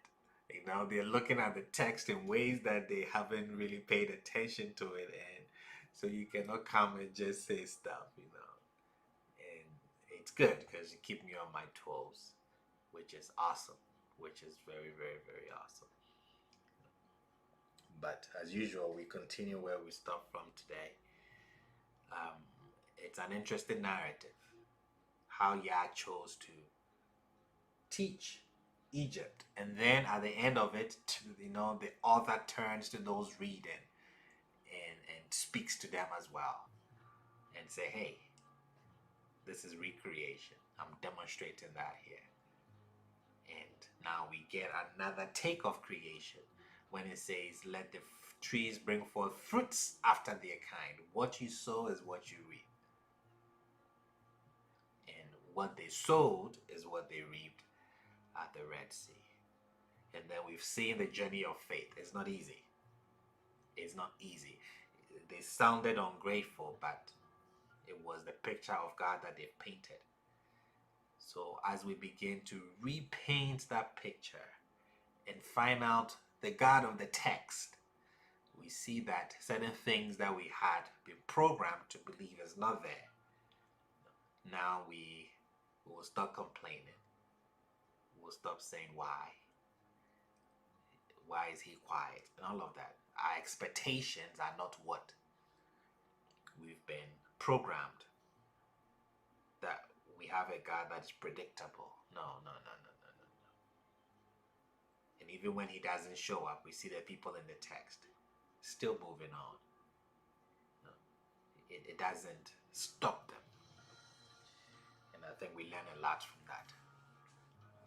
But as usual, thank you so much for your time. It's been awesome. We're going to continue with our studies. We will not be broadcasting next week on YouTube. If you want to join us, just visit our website, kingdomofkings.org, and you can get all the materials there. And if you want to join us, everything is on our website. It's very easy to figure out. So thank you those on YouTube. Thank you Torah scholars. May Yah bless us. May he keep us. May he shine his face upon us. And may he give us peace. The Book of Lamentations, I'll start shipping them this week. Amazon just sent me a prompt that is going to get here in 2 days. So I'll start sending them out next week. Okay, Shabbat Shalom Israel. Shabbat Shalom. Shabbat shalom. Shabbat Shalom. Shalom. Shabbat Shalom.